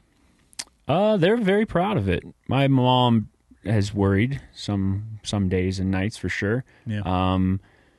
But she was also happy that I ended up in the unit that I wanted to go to, because she's like, I'm assuming everyone trains as hard as you and you're deploying with very, extremely talented, aggressive individuals. Like there's strength in those numbers kind of thing. So she was always, we talked about it a bit where she'd be worried, but she overall was like, I feel pretty good that you're deploying with this group of people kind of thing. Yeah. And do you have kids now? I do, yeah. How old? 3 kids. My oldest son turned 16 in March. My younger son is 14, and I have a 2-year-old daughter. Why did you do that to yourself? Man, You were out. I know. It's free and clear. I want to have more kids, actually. Well, now that you have a 2-year-old, you fucking might as well. You're in hell for at least Let's the next go. 7 years. Might as well have a whole debt. Yeah, I don't know. I've done a lot of thinking and assessing about what's important, and it always comes down to my family and my friends. And so I'm like, sure, it takes 20 minutes to get out of the house, but like there's zero chance I'm going to, well, let's not say zero, but there's a very, very small chance that I'm going to ever regret having more kids when I'm older and a bigger family when I deem it the most important thing in the world. Any interest from your older children to join the military? Not really. They enjoy shooting. They enjoy hunting. I don't think they want to be gone as much as I was gone. Yeah. For over 10 years, it was like I was deployed or gone training over half the year, 6 to 8 months a year. I would not want to do that anymore, and I think they probably will not either. If they came to you and expressed a desire to follow in your footsteps, what would your response be? I would be supportive. I would rather they play guitar, but I would be supportive. Well, start them now. Yeah. Well, they are starting. It's Yeah. funny. I'll do like FaceTime guitar lessons with them and stuff, or like we'll line up and change. Because, sorry, my boys live in Alberta, and my daughter lives with me, with my now spouse in Ottawa. So I go back and forth a lot. But we'll line up like now they're starting to get interested in guitar and playing, learning, and so that's really cool. I like seeing that. But if they wanted to, I would be supportive. Would you tell them? So I get asked this. The reason I ask you is I'm fascinated because I get asked it all the time. One of my biggest fears was that any of my kids would want to follow my footsteps. Thankfully, I am the most boring person my children know. They don't give a fuck about anything that I used to do, and I wouldn't have it any other way. Oh, good. But if they did, like if my oldest son or my middle son said, hey, I want to go be a SEAL, my first response would be, I'm stoked that you found something that you want to do, and I'm not going to try to talk you out of this by any stretch. But let's talk over time about the cost of that profession and what it really is. Yeah. And I would probably start a lot with brain health, damage to your brain. Like I didn't know anything about that. Yeah. Probably intuitively we all did. Like again, let's just shoot a 50 cal until our nose bleeds. Yeah. That's not good for you. No, there was actually when I was just getting into it in 3VP, there was like I don't know if it was a rumor, but they're like, you're only supposed to shoot so many rounds because your retina could detach from your eye. You ever shot a Carl Gustav? Oh, yeah. Yeah. I think the maximum daily dosage of the old Carl G is, I think it's under 3. I remember many situations where there was pallets of ammo left. Yeah. And you look at it, it's like, after 6, it starts detaching the lining of your lungs. Yeah. Yeah. And so we never followed. I don't even know. I don't think there's even a number now. Guys are at least more aware of it now. Like you shoot enough. That's the awareness, and you can train smarter. Yeah. Like we all need to learn how to shoot a Carl G. We don't need to go step up to the line and shoot 8 of them. Yeah. Like we could figure that out. And that's just the stuff that I would want my kids to know. Like, listen, if you pursue this path, I'll do everything I can to help you be successful, but I want you to make your decision based off of the information I didn't have. Yeah. And I still think, looking back at the age that I was, if I had the information that I am aware of now, I still would have pursued it. I think I could have just been a little bit smarter in my navigation. Yeah. So it would, Same. And I don't think it would change their mind, but I think it would help them in the future. Because the brain health stuff, that does scare me for sure. Oh, it's crazy. Like there's so much stuff that I don't remember. Like just things that I should remember. Yeah. Like here's an important event, and I'm like, I have no memory of that. And until you show me a picture, I'll be like, oh yes, that is something I did. And it's weird. It doesn't seem to be prioritized in like what was important and what wasn't. Just like things I just don't fucking remember. Is the music helping you at all with your memory? I think so. I've read that it does. There's a bunch of benefits to continually learning something new, but there's also something specific with music, I believe. So it seems to be like, because I can remember a lot of songs. Like I can play a 3 or 4 hour set without looking at any chords or lyrics. Really? Yeah. So I think it's helping, and I'm building off of that. Doesn't seem to be helping get back memories that are gone, but at least I've read a lot that it's good for brain health and prevention of other things, whatever dementia and stuff down the line. What's your favorite song to sing? Favorite song to sing? Cover, and then I'm sure you have an original as well. I think my favorite cover to sing is In Color by Jamie Johnson. Okay. How about your favorite original?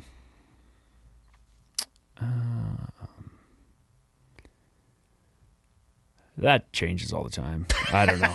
It's like sometimes I'll play and then I'm like, yeah, that song that I wrote sucks. I'm not playing it anymore. And at one point it was super fun to play. And then it changes depending on the audience or whatever the vibe is too. Yeah. How far do you want to take it with music? We talking like filling stadiums up? Because again, there's a chance you'll lose out on time with your family. Yeah, so I'm trying to balance it with that in mind for sure. And pursuing this career in a way that enables me to bring my family along for things. I don't want to be gone from them all year long just to fill up stadiums, let's say. To me, it's you'd not be changing one deployment model for another. Exactly. So I would love to play to a stadium full of people. I don't have a bunch of real expectations in music other than I want to get really good at the craft and I want to write songs that I really, really like. whoever wants to hear them later is kind of up to whatever. I don't want to write for somebody else. I don't know. I just don't have a ton of expectations. I'm going to work hard, but what it turns into, we'll see. Well, it seems like it's continuing to grow. I mean, Yeah. right now we were able to link up because you're on the road touring through Canada right now, right? Well, I'm doing a show so I'm kind of spreading out shows so that it's kind of the evolution from playing in bars, because I was playing a lot, like 3 or 4 nights a week in different bars for a few hours, but that's mainly like you can play originals and covers, and then just you're kind of a jukebox in the back, right? Like people are eating dinner and drinking beers and talking about whatever, sometimes clapping, sometimes not caring at all, to like now ticketed events that are like a concert and people are there for music. That's what I'm up to now. So I'm spreading the gigs out a little bit more so that we can, market appropriately. So it's not really a tour, but I'm playing in Calgary in a couple days. And it's going to be super fun. It's the first time I'm playing in Alberta, which is where I'm from. Ever? Since I've started playing music, yeah. That's awesome. Yeah, I'm excited. So we're going to play at the Ironwood, and the last I checked, it was like we're 8 seats from sold out, so it probably is sold out now. So it's going to be fun. I think it's going to be a lot of really cool energy. I'm playing with a couple of other artists that it's just going to be a good night. That's awesome. Yeah. And Calgary is basically a straight shot. Well, nothing's a straight shot north from here. We're technically like 30 miles from the border. It just takes 2 hours to get there. Yeah, I know. But it's a beautiful drive, so that's okay. It's not bad. Yeah, I've made it many, many times. Where can people find your schedule and where you're going to play? I have a website that is dallasalexander.ca. Also, anything Was on... .com taken? It actually was. Really? Yeah. What kind? dallasalexander.com. Look at it. It brings up like a... Have we found who owns this yet? That son of a bitch. Some guy who we are very different people. But a buddy of mine messaged me. He's like, "Okay, you're obviously... I'm not looking at the right thing." He sent me a shot because this is not you. Yeah. It's not like a dildo salesman, website, is it? I don't know what he's up to.